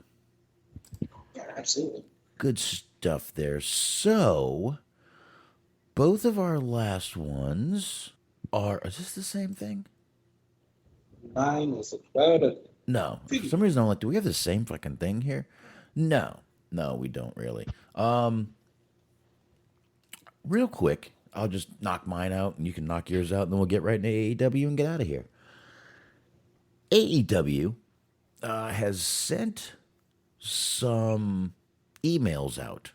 The Ringleaders.tv site, which is owned by Warner Media, sent a email to their members today to gauge feedback on a potential name for a new AEW series on TBS. Some people were getting worried because of the whole Warner Media buyout and this and that, but it looks like they are going to stick with it. Want to go over some of the names? Sure, we can do that. But then I also, like, at some point, I just had a stroke of genius. Okay, well, go ahead. Okay, so the problem obviously is that they have a show now because with Cody going to WWE, it's sort of the whole runs to the top thing. Mm-hmm. And it fell through. So what I'm thinking is you could have just kept the whole premise, the whole reality show thing going on. And instead of calling it Roads to the Top, you call it Crossroads. And you bring in Killer Cross and Scarlet. But you just keep the roads thing, the Crossroads. There you go. You could call it Crossroads and bring in cross-dressers. Ah, that's interesting. Nah, I'm not sure that'll work. Well, it's 2022. It'll work great. Or we could combine the idea and you just have Killer Cross and Drag. You could do that, or which would be horrifying because he's an intimidating man anyways. So him just like screaming about shit while wearing that makeup, because we've talked about this before, but sometimes specifically done drag makeup can actually look scary. We could have Raven crucify someone on a cross. Every show. That could be something to happen too. Anyway, wait till I go over these names. None of them are good. Okay, sure. I believe that. Okay. Briefly, do you remember the time when it was believed that Raven was going to be the leader of the Dark Order? And then there was just one episode of Dynamite where he just showed up in the front row. Mm-hmm. And then just nothing ever came of that. We never saw Raven again. It's a bummer. As it should have been. Everything worked out for the best, I guess, in some ways. I like Raven. All right. Here we go. This was the list of potential names that were on the list from that whatever company, Ringleaders.tv. None of these are good. AEW, you know what? They all start with AEW. I'm not doing this. To the Top. First one. Okay, To the Top. Okay. Fight to the Finish. All Access. That sounds familiar. Sounds really generic. Breakout. Ooh. Breakout. Now, is this where they play the game with the same name? I don't know. It's either that or Thin Lizzy is literally singing the song Jailbreak. I don't know. Uprise. Okay. This sounds like they use a fucking name generator. The Climb. What the fuck? The Climb to the Mat. This sounds like, are they trying to come up with a podcast name? Episodes look eerily similar to a creative process that I was a part of a couple of weeks. Yeah. We had much better names. Actually, ours were at least bad but funny bad, or just plain. We didn't use them. Road to the Belt. Wait, this one may be the best and worst of all of them. Friends and Enemies. Frenemies. Nope. Friends and Enemies. Not frenemies. Friends and Enemies. On the Ropes. And, oh, here we go. Grit. I say burn this fucking email. It's not my gimmick, but I'm going to do it anyway. It's my story. Grit and glory.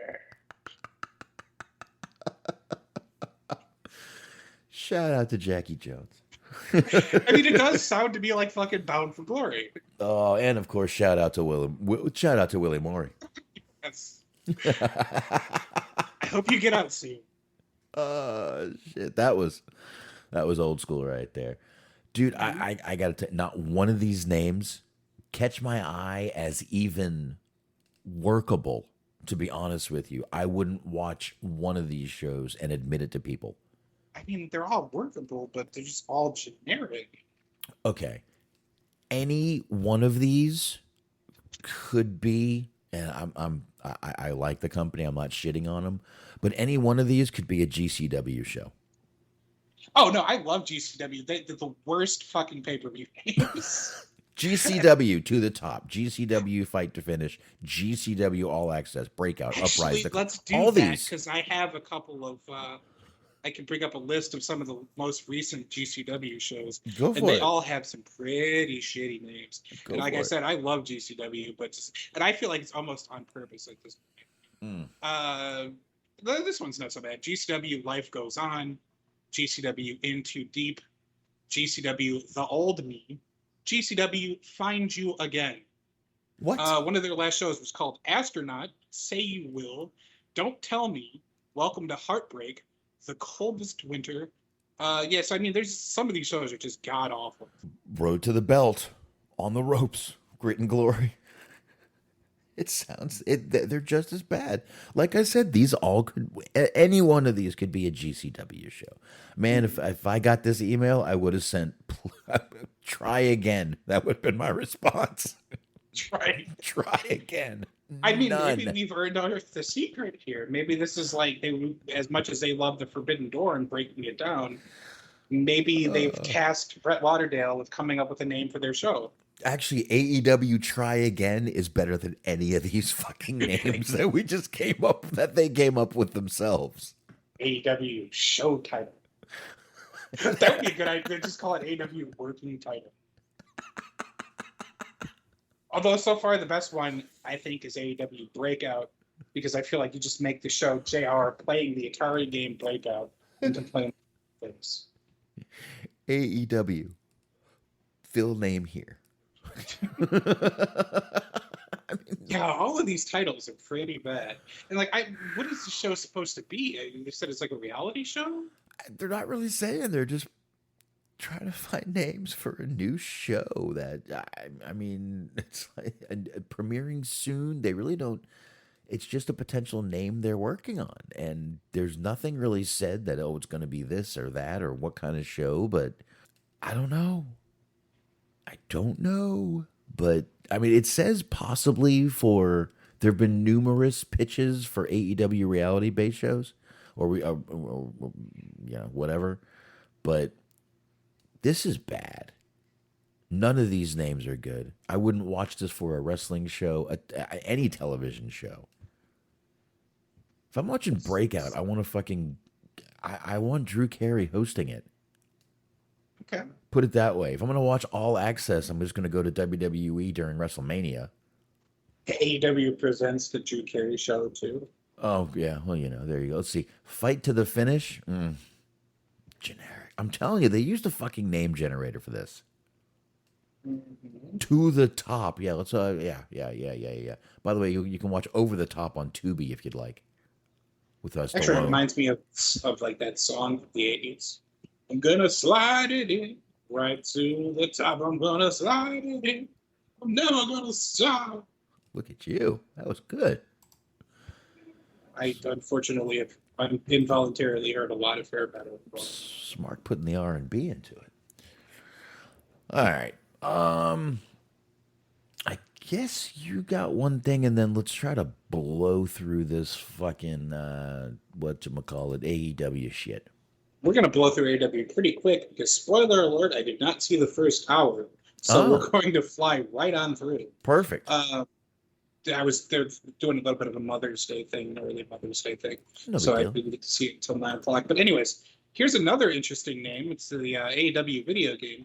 AEW Fight Forever, clap, clap, clap, will be released on PC in addition to consoles. Evil Uno hosted a Twitch video on Wednesday, a Twitch stream. Whoever wrote this doesn't understand how Twitch works. I don't Shout think out to so. you, Ian Carey. Good job. Evil Uno hosted a Twitch stream on Wednesday and revealed more information about the game as well. He confirmed it will be titled AEW Fight Forever. As Tony Khan stated during the company's show in Pittsburgh last month, Uno also revealed the game will be available on PC in addition to consoles. In game footage of Chris Statlander wrestling Nia Rhodes with Aubrey Edwards as referee was shown. Statlander's model in-game was her, quote, Galaxy's greatest alien gimmick. Previous in-game footage featured Darby Allin, Kenny Omega, Chris Jericho, Hikaru Shida, and Jungle Boy. According to a report from Fightful, the video game is also expected to be released in September. The roster size is believed to be around 50 wrestlers. While not officially confirmed, Owen Hart will possibly be included in the game. In a press release last September, AEW revealed its collaboration with the Owen Hart Foundation will allow for, quote, the production of unique and original Owen Hart merchandise, including specified retail goods, as well as the upcoming AEW console video game. And so there you go. We've got a title. We've got some video game footage. It's coming out in September. Dude, there we are. Dude, if this is gameplay footage, this is good. I don't know if you watched this. I've seen the photos. I haven't actually seen the footage. This is pretty crisp and clear and very, very, very good. This is good. Again, if this is actual gameplay, this is going to be a damn good game. It looks clear. It looks a little clunky, but again, they'll work those bugs out before they put the game out. Sure. Looks good to me. It's interesting because the character models look better than what we've been seeing in the last couple of like WWE 2K games. Yeah. At the same time, it also sort of looks like their life-size version of action figures. Like it's weird. It's nice. It's not the graphics are not bad, but they do sort of look like action figures. They do, and that's what graphics are kind of at now. It's very interesting. I think the game looks pretty good. And if it's on PC, maybe we can do a little gameplay thing on Twitch. It could be. I'll set up on Twitch. When's it coming out? September. They didn't give a specified date. It's to like numerically when in September, but they did say it's going to be coming out in September this year. Right. 4 months. So we had been talking about before that like it has always kind of been in development to be coming out this year because we talked about like Tony Khan eating some losses because of this leading up to the release date. Yeah. I don't know, man. I think it's going to be pretty damn good. That's just what I say. Yeah, it should be interesting. I mean, it's also kind of funny that just the way all these releases have been happening, that like the new WWE game is basically AEW game like 0.5. Like it's sort of beta of the AEW game because half their fucking roster is in the WWE game. Yeah, pretty much. So, all right. You want to get through this AEW show? Yeah, let's do it. All right. Now, since you didn't see the beginning, where did you pick up? I picked up in time for the Phoenix versus Dante. So you missed a damn good amount of this show.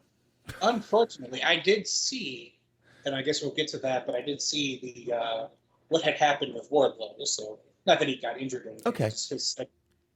All right. So you didn't miss that much.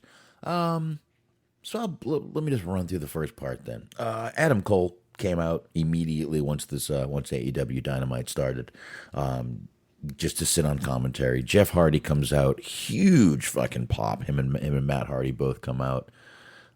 Jeff Hardy still gets that fucking pop, dude. They still just absolute fan favorite. Bobby Fish comes out with Kyle O'Reilly. For some reason, Kyle Fish decided to look like Soda Popinski from Mike Tyson's Punch-Out. I don't know if you remember that, but kind of an old school one. this was an Owen Hart Foundation qualifying match, and the crowd was fucking really into this match. Pretty good match. Nothing wrong with it. Just kind of a good back and forth between the two, with Jeff winning. Every time Jeff went up for the Swanton, the crowd just lit up. They basically exploded every time he went up there for it. The Young Bucks come on down the ramp after the match. They stare down the Hardys and they check on Bobby Fish. It was kind of uneventful, to be honest with you. After that, we had an excellent Blackpool Combat Club video with mostly Regal talking, Smark. It was... I assume they're going to put this video on YouTube. Might want to check this out. And it's all like Regal teaching these guys how to fight dirty. It's mainly Yuta. They're trying to just get, it's both of everybody kind of beating up on Yuta and teaching them how to fight dirty.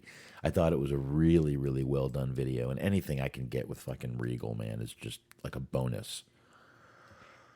Then the Blackpool Combat Club comes out. It's them versus Butcher, Blade, and Angelico, who, if we're sticking with Mike Tyson's Punch-Out references, looked like fucking Glass Joe. It doesn't fit the Mike Tyson Punch-Out reference exactly, but I thought you were going to say he looks like the guy who threw the soda at Mike Tyson. Ugh, he looks awful. I'm sorry, that guy looks thinner than ever. I mean, it might be ripped, but he is thin. Thin. And of course, Blackpool Combat Club basically beat the shit out of them, won in usual fashion. And we are now up to the Wardlow thing. So Wardlow comes out. He's in the... I gotta admit, I did miss a bit of this too. When I got there, Wardlow was already in the ring, uncuffed. MJF came out with Sean Spears, of course. It's like his lackey at this point. MJF introduces William Morrissey, a.k.a. Big Cass, who Smark definitely told me it wasn't fucking Big Show, you idiot, last week when I thought it was.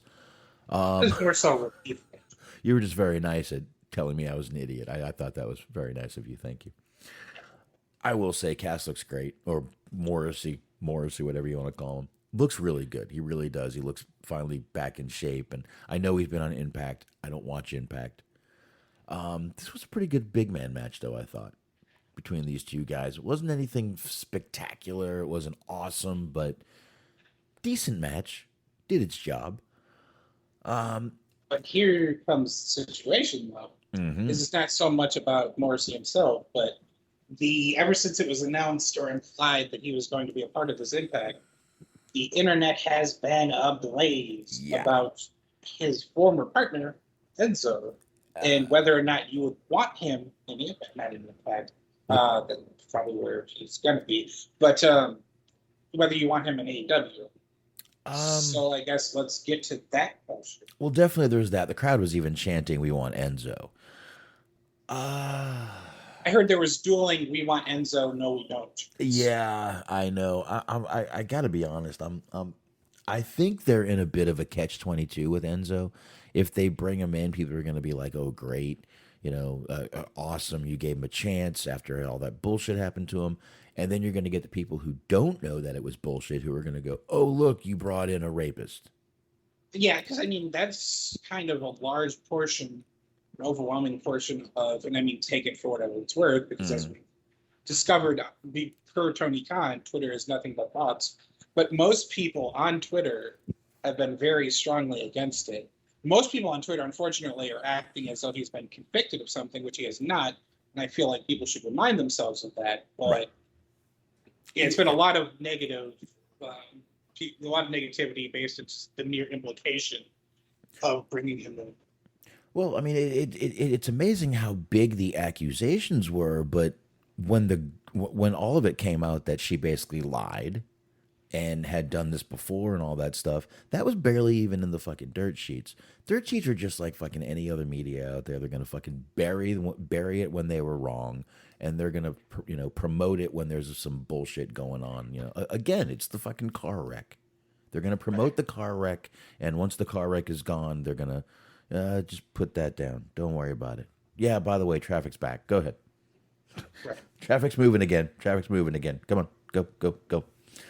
Yeah, I mean, it's one thing if you don't like Enzo as a performer, or you think that, you've read what he's done in terms of in the locker room having a bad attitude or whatever, and you don't want him involved for that reason. But like, he wasn't convicted of anything. Like, you can't punish him for being accused of something. And it didn't even really seem like, because there are certain instances where like all of a sudden the witness doesn't want to testify anymore, and you have your wonders as to whether or not, you know, something foul happened. But with him, it was just the worst thing that he's ever really been found guilty of is being kind of an asshole. And it's been a couple of years. I mean, Cass too was also found guilty of being an asshole. Yeah. And it seems like they both have kind of matured over the last couple of years. And like, I understand if you don't think that he doesn't bring enough to the company to bother signing him. Mm-hmm. But personally, I feel like he's a good enough of a talker that you can never really have too many good talkers on your roster. Especially if you want to push Cass, you could just have him be his manager, I guess, if he's willing to do that.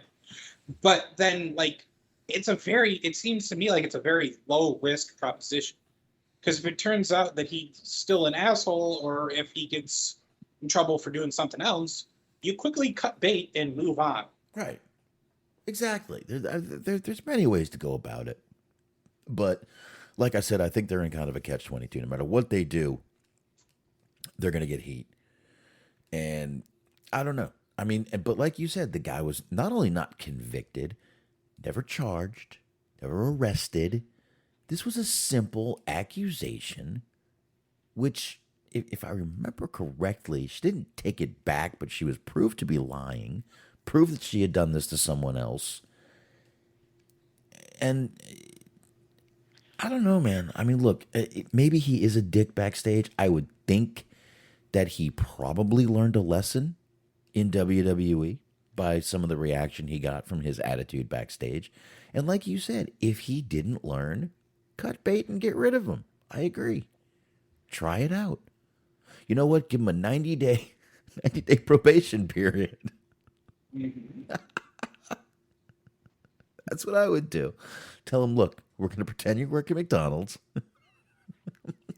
And you could even have like MJF hire him and like have it fucking be part of the gimmick that he's under a 90-day probation period.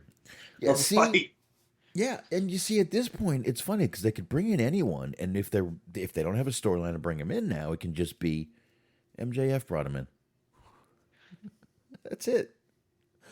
But I mean, that's really it. I really feel they're in a bad spot with Enzo. I feel like if they bring him in, you're going to get the people that already hate them hating them more, and I think the people that like them might even be upset because, again, not everybody goes back and researches once the accusations are made what happened with those accusations.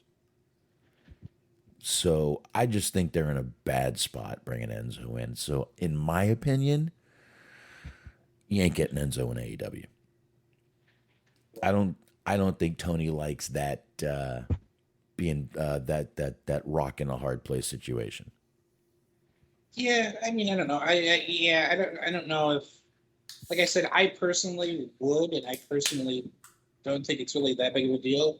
But at the same time, I could see it from his perspective. He just thinks that what you're going to get isn't worth the gamble. Because right now, I'm looking at Twitter, and it basically just seems like it's an easy way to farm likes. It's just being like, oh, no, don't bring Enzo back. He's the worst. And it's like 400 likes. And then there's like a tweet that's like, maybe you give the guy a second chance. It's like 3 likes. Exactly. Because it's like, yeah, the torch mob is going to prevail, unfortunately. Well, those are bots, obviously. Oh, yes. They're 400 bots that just like that tweet. Vince McMahon with 400 It's just Vince and his drones pushing buttons. Get me a coffee and backlight my fossil. It's going to be a long night. I want to bring me a latte. Oh, God. Anyway, had to back off the mic for that one. I will say, in this match, I thought the crowd was a little bit dead until... I really feel the crowd is just ready for him to get to MJF. And because as soon as Wardlow started basically hulking up and, took down his fucking the suspenders off his tights, the crowd went fucking nuts.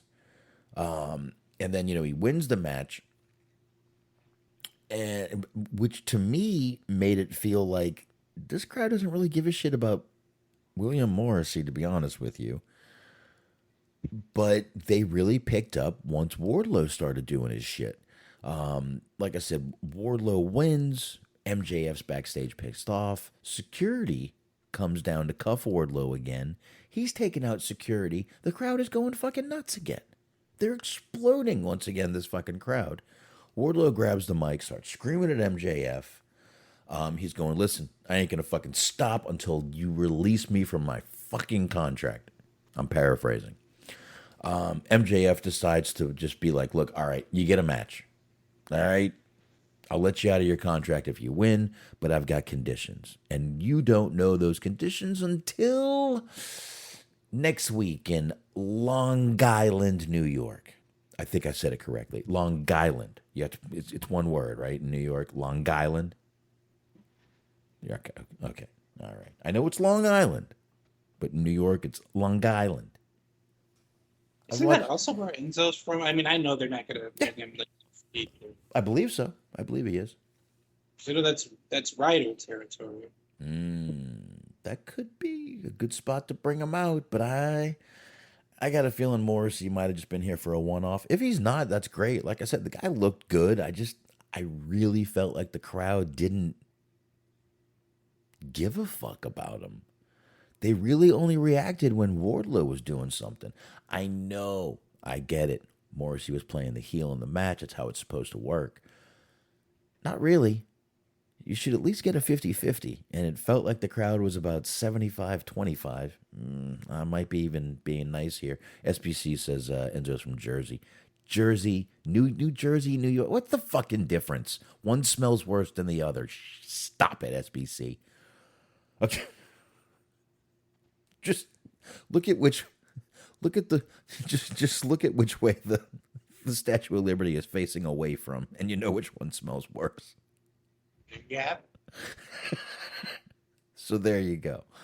But I don't know. I just really feel the crowd wasn't hot for Morrissey. I think Tony or someone in the back might pick up on that. That only time the crowd really went fucking nuts is when SBC said that's slander to New Yorkers. I don't give a fuck. Sorry to all you Northerners out there. New Yorkers. Oh, you New Yorkers. I dealt with you fuckers in Florida. You all thought the North was better, but you were down there in Florida.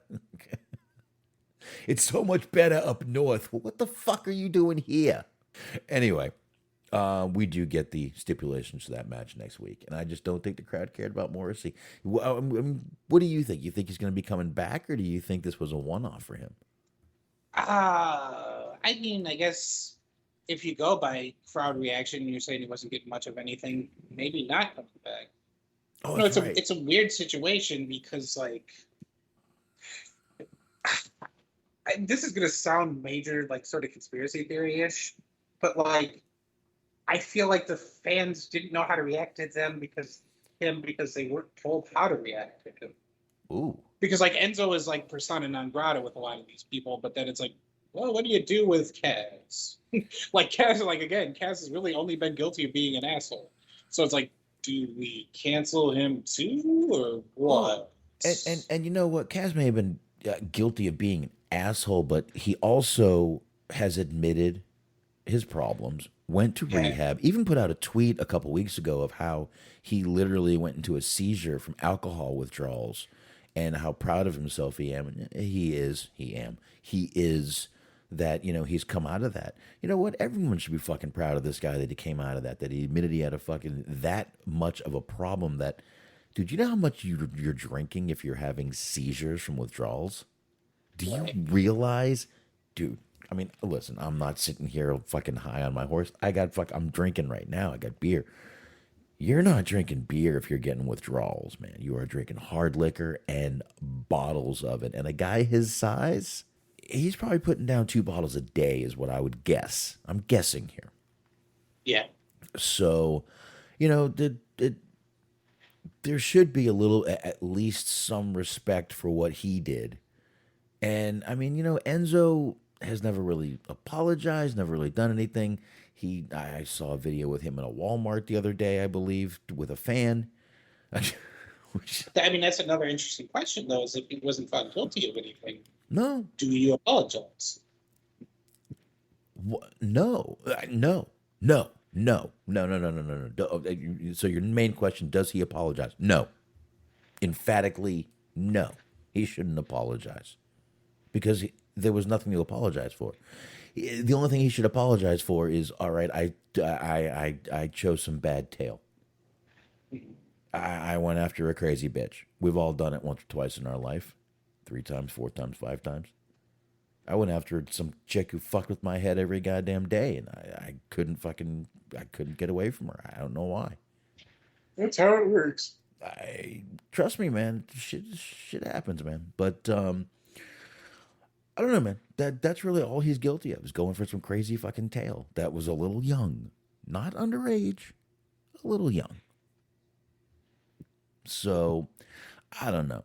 But I really feel that Tony doesn't want like I said, it's that catch-22. No matter what you do, you're fucked. You're damned if you do, you're damned if you don't. You bring them in, you're going to get the bitching. You don't bring them in, you're going to get people bitching. You might as well just not even fucking deal with the headache and probably not bring them in. That's my opinion. Yeah, probably. That's just where I'm at on it. I personally, all right, if you're asking, like, you know, if it was my company, I ran this wrestling company, I wouldn't want the headache, to be honest with you. I wouldn't want the headaches of how he was backstage. I wouldn't want the headaches of the accusations trailing him. Unfortunately, there's a stink to that doesn't go away. And I just personally wouldn't want to deal with it. I wouldn't want to just deal with the headaches. I wouldn't want to deal with the fucking social media outrage, fake outrage, bullshit. I wouldn't want it. I know there are 2 different companies with 2 different scopes, and, you know, much bigger, much smaller, and who you have to answer to is much different. But if I were with GCW, I'd kick the tires. See, that I could see. Because, like, even if if he starts pulling that asshole shit backstage, Gage ain't putting up with that. I mean, he will get his ass out of there. Like, you have I feel like in most independent locker rooms, you don't have like a locker room leader per se. Right. But the way that GCW is structured, they absolutely do. So I feel like they can afford to take that. Well, not even that. I mean, look, GCW doesn't run every week, so you're not going to be in the same building every week with, you know, the same people, and it would be different. I think GCW would be a good place for him to maybe come back and start the. Again, I said he shouldn't apologize. I for lack of better, apology tour, but not apology tour. You know what I mean? Yeah, rehabbing the image. He was actually on the WrestleCon show that happened over WrestleMania weekend. Yeah. They do a gimmick where they have like 2 teams of like randomly assembled wrestlers. And they were doing the PCO versus Anita. So it was a team captained by PCO and a team captained by Anita. So PCO comes out first, and then they cue up the fucking Enzo Amore Titantron. And I swear to God, PCO looked like somebody was ribbing him. Because he just kept looking around like, what the fuck, dude? This motherfucker. PCO was like, all right, I'm about to dive through a door so I can just get this out of my memory. Well, my last little statement on Enzo. He is a very polarizing character who could either do one of 2 things. He's either going to bring people to your company because I'm not going to say he's a commodity, but like I said, he's a very, you know, charismatic character, which helps, or he's going to just get that fucking heat. You just don't know until someone does it. You just don't know. Someone's going to have to do it. I don't think it's going to be Tony Khan. I could see him going back to WWE before Tony Khan bringing him back in. How's that? Maybe. I'm just saying. If I can pair him up with Tony D'Angelo? Maybe. That would be good. I've been keeping up with a little bit of the Tony D'Angelo thing. I think it's pretty cool. I think it's pretty funny. Plus, I also did the movie My Blue Heaven on Sunday, and it's loosely based on the life of Henry Hill from Goodfellas. On paper, that seems like that's going to be a good feud because they have him feuding with Santos Escobar. So you basically have, for lack of a better term, like the mob versus the cartel. It's basically art imitating life here, or life imitating art. One of the two. Anyway, now, did you see the Hangman Page thing? I did not.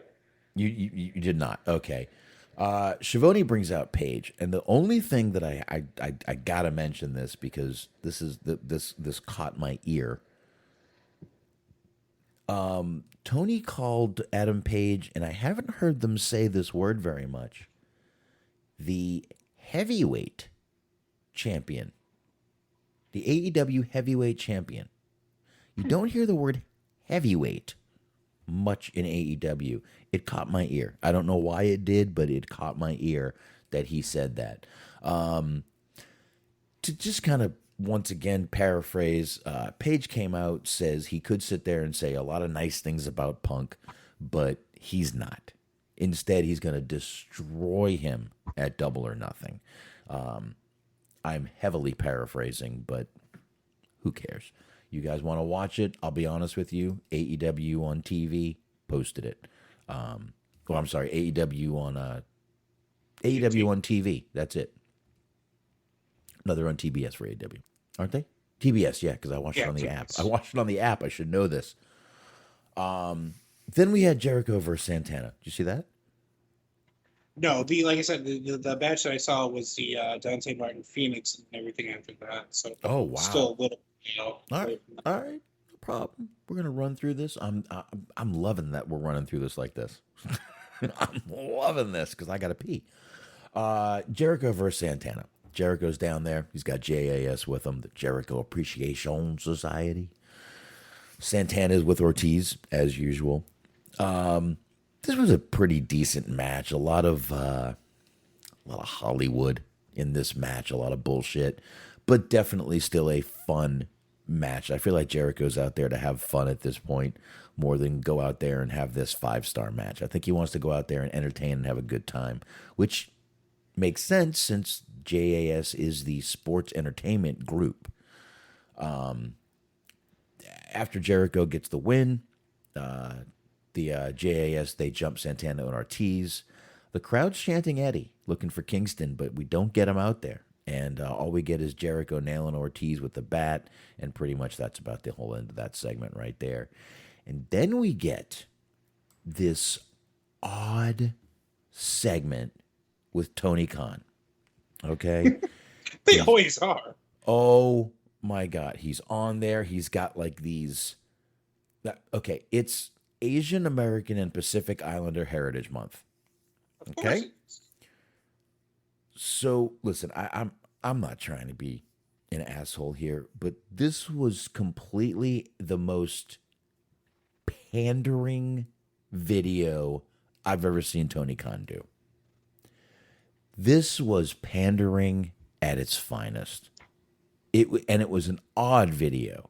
He's got all these kind of like Asian colors and decorations around him, like in a frame, and it's like it was like a bad Valentine's Day fucking video. Like he's trying to pick up a date. I don't know. I don't even know what it was. I just know I had just smoked a bowl. I sat down and I'm like, the fuck is this? We are committed to honoring the legacy of all Asian American wrestlers such as Wang the Ninja and Jamie San of the Young Dragons. I mean, they were showing pictures, and I'm like, why? Anyway, the Gun Club decided to scissor the Acclaimed. After that, what? I said, oh, very well. There was some scissoring going on, which, whatever. I really just have gotten the Acclaimed has grown on me and grown on me and grown on me. I really feel they're awesome. I do. They're funny as hell to me. A 20-minute tribute to Lord Tensai next week. No, there you go. Wait till they do the Yokozuna tribute. But it still works because he's Pacific Island. Because he's Samoan. Wait, he's what? He's a Samoan. Well, actually, I mean, right now he's dead. But I just said but I just said his name was Yokozuna. That's a Japanese name, Smart. Wait. It's interesting because they actually had what's his name?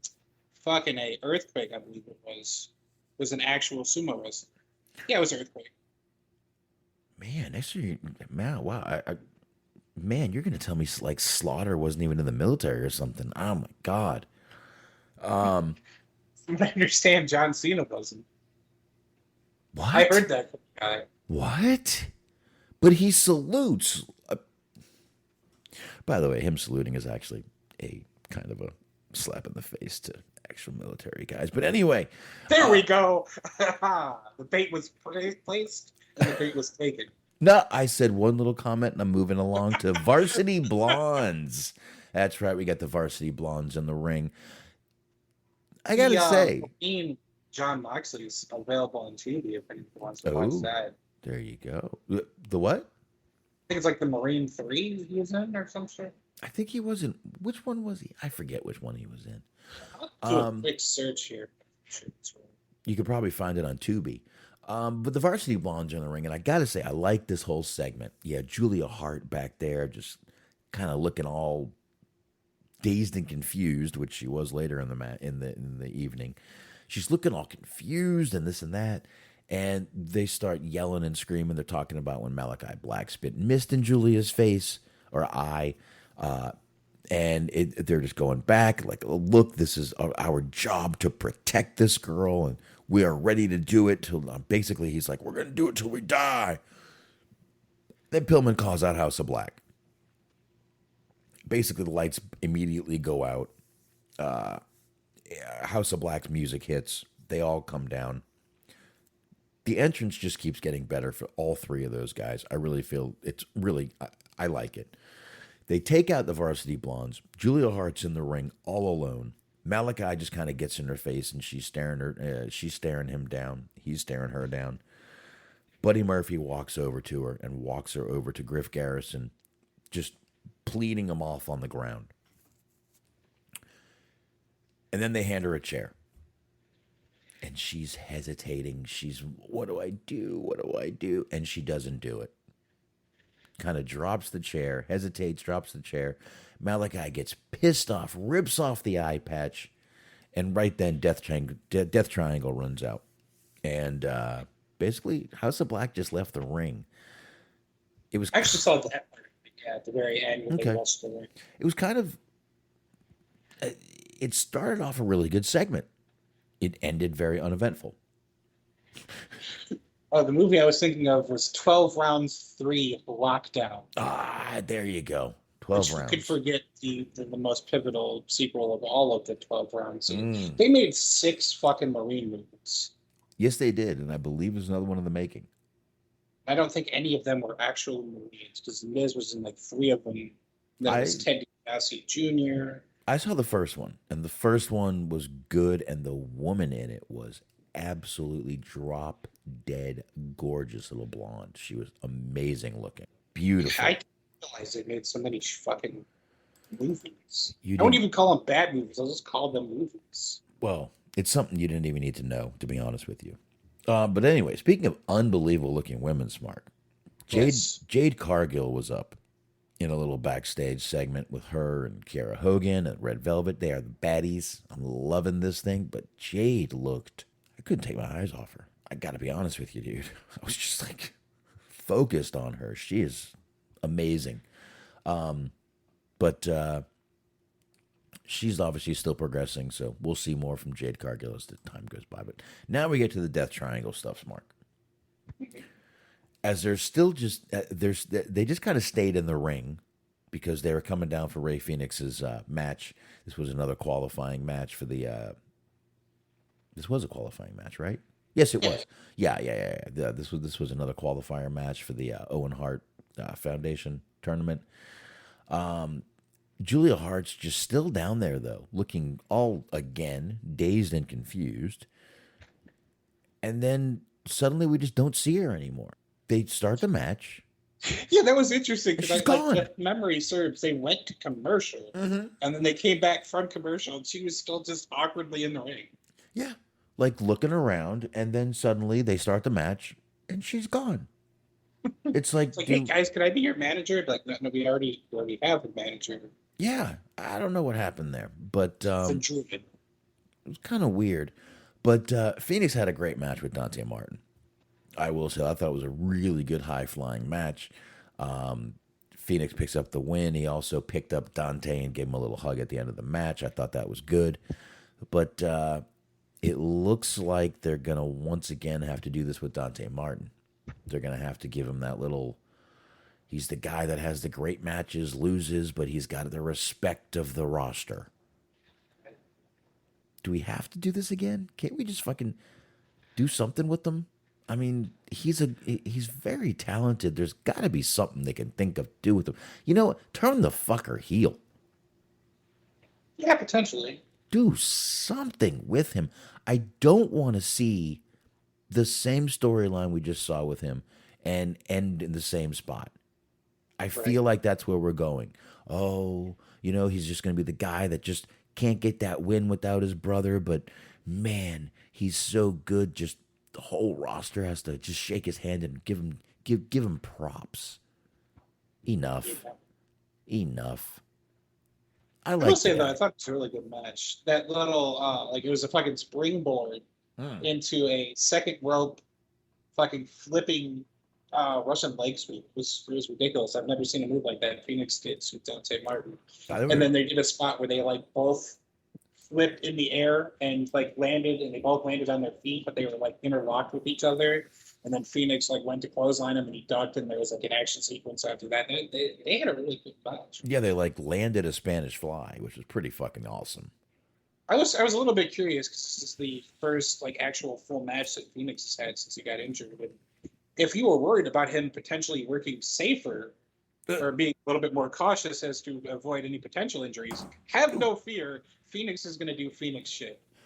Dude, it's like when Brian came back and we thought he was going to be this whole different style, and next thing you know, he's doing fucking tope suicidas outside the ring again. These guys do what they do. They don't know, they don't want to work different styles if their style is over. So Phoenix is going to be Phoenix, as you just said. And speaking of people being people, Sting and Darby Allin cut, I guess it was a promo? What was that? It's going to be a real interesting night. Yeah, Darby, you're right. It's going to be a real interesting night. No, they said special, but they delivered it, the special night, but they delivered it with that same level of enthusiasm and sort of it was interesting. Darby, it seemed like they couldn't have cared less. No, Darby actually sounded half dead.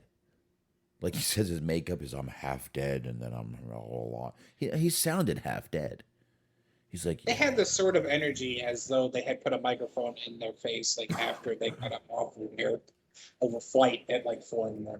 Even Sting though sounded like he was fucking dead to the world. It was like that, guys. You're not Undertaker. Fucking, pep it up a little bit. Look, I'm not looking for fucking screaming and yelling, wooing Sting, but can we not just sit there and cut a promo like this, please? Yeah, I mean, and it's theoretically a potential dream match in some sides, because you have sort of the original Darby, the prototype Darby, and Darby now. Mm-hmm. Just like Jeff Hardy being the sort of the inspiration for a lot of stuff that Darby does, and a lot of the newer high flyer risk takers that do all these crazy spots. Wow. And so this is a big match in theory, but then they didn't sell it as such. I'm just glad the whole thing was only a minute long, because it was just, I would have been put to sleep otherwise. So the next promo didn't get much better. No, the next promo did not fit much better. The exchange wasn't even that good. Thunder Rosa came out to talk, not defend her title, not even have a match, non-title, to talk again. I'm sure, as all of you were thinking, when the fuck is she going to defend this title?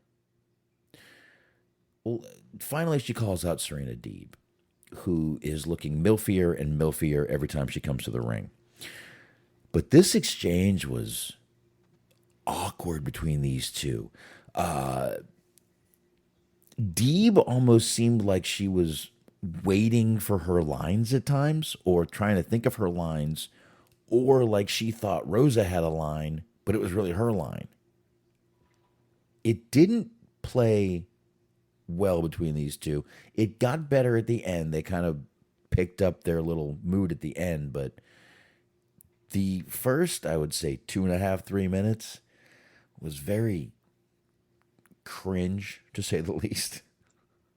I mean, we were talking about the AEW video game. It reminded me of like back in the day, those old WWE video games where like they were first starting to implement voice acting into the games. Yeah. And like you could tell that nobody was really familiar with how that process worked. So you had a lot of real fucking just rigid. Tonight I will show Chris Jericho who the best wrestler there is. Yes. Like it was that shit. Like, and I really love Thunder Rosa, but like she came off fucking super stiff and rigid. And like you said, Deeb didn't come off that much better. It's just she's like, I am the champion, and you will respect me because as the champion, I am the champion. And it was just like, did I suddenly get transported into like a fucking middle school play? What is this acting? Yeah, I mean, she wasn't. I thought Rosa was fine when it was just her out there, but once Deeb came out, this thing just took a nosedive. Yeah, it was not. And with this size nose, I know what a nosedive is. So, you know. But yeah, I'm glad you caught that too, because I'm sitting there just going, this is the opposite of good. Yeah, like I tend not to get too sensational about things, but I was watching this, I was like, this is fucking awful. And like I like both of the people involved, so it's like disappointing that it's awful. It's like, what is this? Well, I mean, I guess we can just be like, all right, first interaction, hopefully it gets better from here, because now we have until Double or Nothing. Well, when is Double or Nothing? Next week, right? It is sometime in May. No, 29th. Yeah, 29th. So we've got a few weeks coming up. Hopefully they wake up a little bit, and it seemed like half the roster was just asleep tonight cutting promos. So I don't know. Hopefully we get some wakey. Maybe they can grab some 5-hour energy or something. Some Stacker 2, maybe. Yeah, I don't think in retrospect, I don't think the promotion will be at least signed with the. Think they can get some Stacker 2? I hope so. Maybe some YJ Stinger. Oh yeah, got to get that guy from The Sopranos with the one little white stripe coming back. Do the commercials. I don't know his actual name. It's Paulie in The Sopranos. Yeah, that was his name in the show. Well, from here, Smark, we get right to the main event, which was Mercedes Martinez versus Deonna Purrazzo. This was a unification match for the ROH Women's World Championship. Crowd was, you know what? I got to say, the crowd was really into this match. I was kind of back and forth getting the show going, getting Skype on and all that shit. But I did see a good chunk of this match. I saw nothing wrong with this match. I know a lot of people were really pretty hyped up that Deonna Purrazzo was going to be on AEW television. And I saw not one problem with this match. I actually thought it was a pretty good match. They had two little spots that I thought were a little clunky, botchy, even slow and choreographed maybe.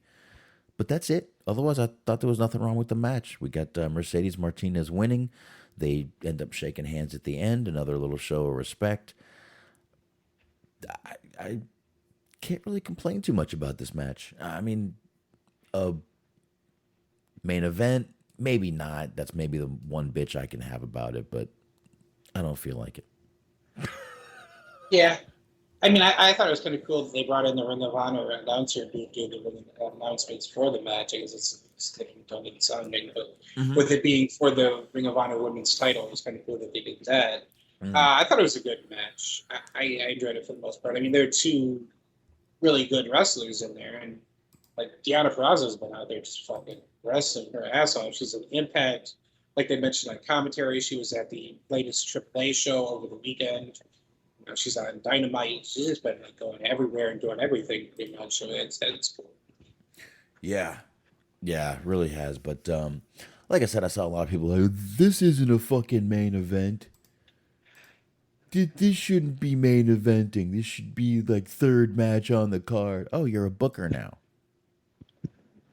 I'm not sure what the main event would have been on the show. I don't know. I mean, I guess maybe the Jeff Hardy, Bobby Fishman. Or if you want to give more time to the Phoenix Dante Morton match or something, I don't know. But honestly, it just seems like it's a perfectly main event. Only other thing you could have done, the only other thing you could have done is put the Jericho match on, but at the end you actually do get Kingston come out. 20 more minutes of that Thunder Rosa. I know. I don't know. Like, no, you guys are both staying out here until you figure this out. We're going to get a good promo on it, guys. That the main event's canceled, you will figure out how to cut a promo. That might be what happened to fucking Darby and Sting. Maybe they just cut so many goddamn promos. They were like, can we just fucking finish this? It's going to get to the point now where they're just going to take Eddie Kingston off of TV. Just have him run promo. I don't know. This is going to be like, all right, you need to talk to them. Have you seen the last half hour of Dynamite? You need to talk to them. You sound like the mom that's tired of her kids. You need to go talk to them. Do you know what they're doing in there? like, look, you need to see this. This is the worst acting I've ever seen in my life. My wife does that to me. Do you know what they're doing in there? They're coloring on the walls. At some point, like between the two promos, the way that they aired, the like complete apathy of the Darby Allin promo and then just the bad acting on the Thunder Rosa Serena Deeb promo. I was expecting like fucking Curtis Axel to jump the fence and just like him finish his NXT promo. I don't know, man. This was like Hollywood Shuffle style acting. It was not good. Do you think that could get over as a gimmick? Like somebody who purposely cuts like fucking cheesy B-movie, like The Room style promo? Or like a Nicolas Cage of wrestling? Oh, wow. So you actually do understand that Nicolas Cage is a bad actor, right? Well, yes, but he has an audience. No. You can like him. I like Nicolas Cage. I know he's a bad actor. Oh, no, I'm entirely indifferent about Nicolas Cage. But, like, yes, I realize that he's a bad actor. Yeah. But at the same time, a lot of people like him. So, like I'm saying, is like maybe this could work as a gimmick. It was just somebody who purposely cut like bad promos. Yeah. Or Ricochet. Yeah. Where I was going with the joke, but it just naturally evolved. I love that. We should just call the show Or Ricochet. That works. Or Ricochet. So many chances. Yeah.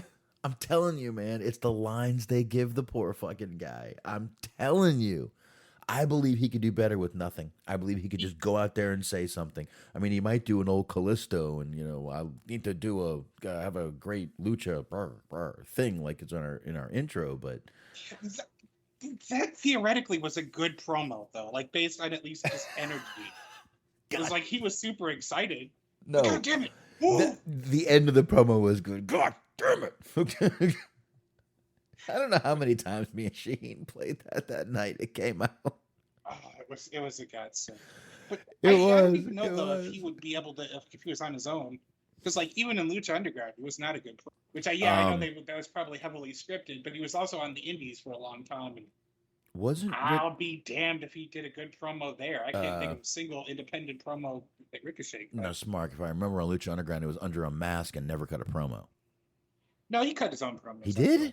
I thought Conan cut them all. Yeah, because he was with Conan. Yeah, he was with Conan. But then after a while, Prince Puma became face, and he told Conan to fuck off, basically, and then he started doing his own.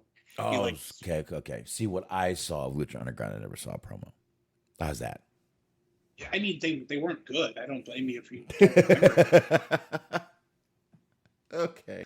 But anyway, that was Dynamite. We ended up with Mercedes Martinez winning, and like I said, shaking Deonna Purrazzo's hand. That was it. That was Dynamite. Good show. Decent week in wrestling. I think we just went over.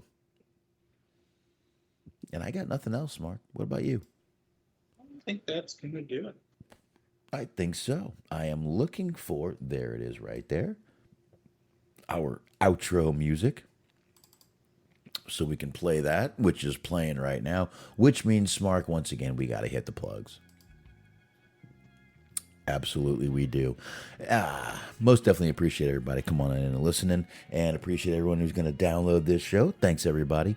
And, of course, I want you guys checking out the High Marks. It's the Cheese Man. It's the Mojo. It's the Gee Whiz. And they make up the High Marks. That's right, 8:30 p.m. Eastern Time, Sunday on Mixler.com/Metal Mitt Podcast Network. And you can also catch them on YouTube. And that is where you should be listening to them. Of course, if you're going to listen to stuff, you should also check out Bobby Anthem and Bobby Blades on The Inhuman Experience. Subscribe to them on all your usual podcast platforms. And right after you do that, press that search button one more time and check out the Unscripted Wrestling Podcast, EUP Network. If you're on Blog Talk Radio, check them out on all the usual podcast platforms. Eric, Doug, and Daniel always having a good time over there. And of course, Stephen Milan reviewing movies over on Letterboxd. That's letterboxd.com/Stephen Milan, 2 L's in Milan. And of course, don't forget, right back here, Mixer.com/Wrestling Outlet. You can check me out on Hollywood Hangout this Saturday. Once again, focusing on Keith David. Trust me when I say this man is the workhorse of Hollywood. I don't think there's another actor with as many credits as this man has to his name. So we will get into that Saturday night. Smark, let her rip, my man. All right. Well, while you're using your search button, what you need to do is you need to give a little search to a show called Cheese on Sports. That is on the Metal Mitt Podcast Network, Mondays, 8:30 p.m., archived for your listening pleasure as well. So be sure to check out Cheese, G Wiz, Luke Berg, Matt, and myself. We are talking the NFL, NBA, NHL, USFL, and maybe any other obscure sports league you could think of. So be sure to join us there. Be sure to join Mojo and Dirk for Mojo and Dirk's Most Dastardly Show. And last but never, ever least, be sure to check out our friends at Planet Rack on Tour. It's the Planet Rack on Tour podcast with Bobby and the Papa Dave, Sincere, and Yuck Nasty. All 16 episodes of Season 1 are available for you. Season 2, we're up to 8 episodes. They're rolling along, coming down the pike. So be sure to subscribe so you never miss an episode, because you never will want to miss an episode. Absolutely not. Definitely be checking those out. And of course, that is it, folks. We will see you guys next Wednesday night right after Dynamite. And I hope you all have a good week, a good weekend. And enjoy Cinco de Mayo. Go easy on the Corona. You don't want to be hungover on Friday. But anyway, everybody. See ya! Yes. It's time to take your drunken ass home. It's all right. If you don't know what to do with yourself.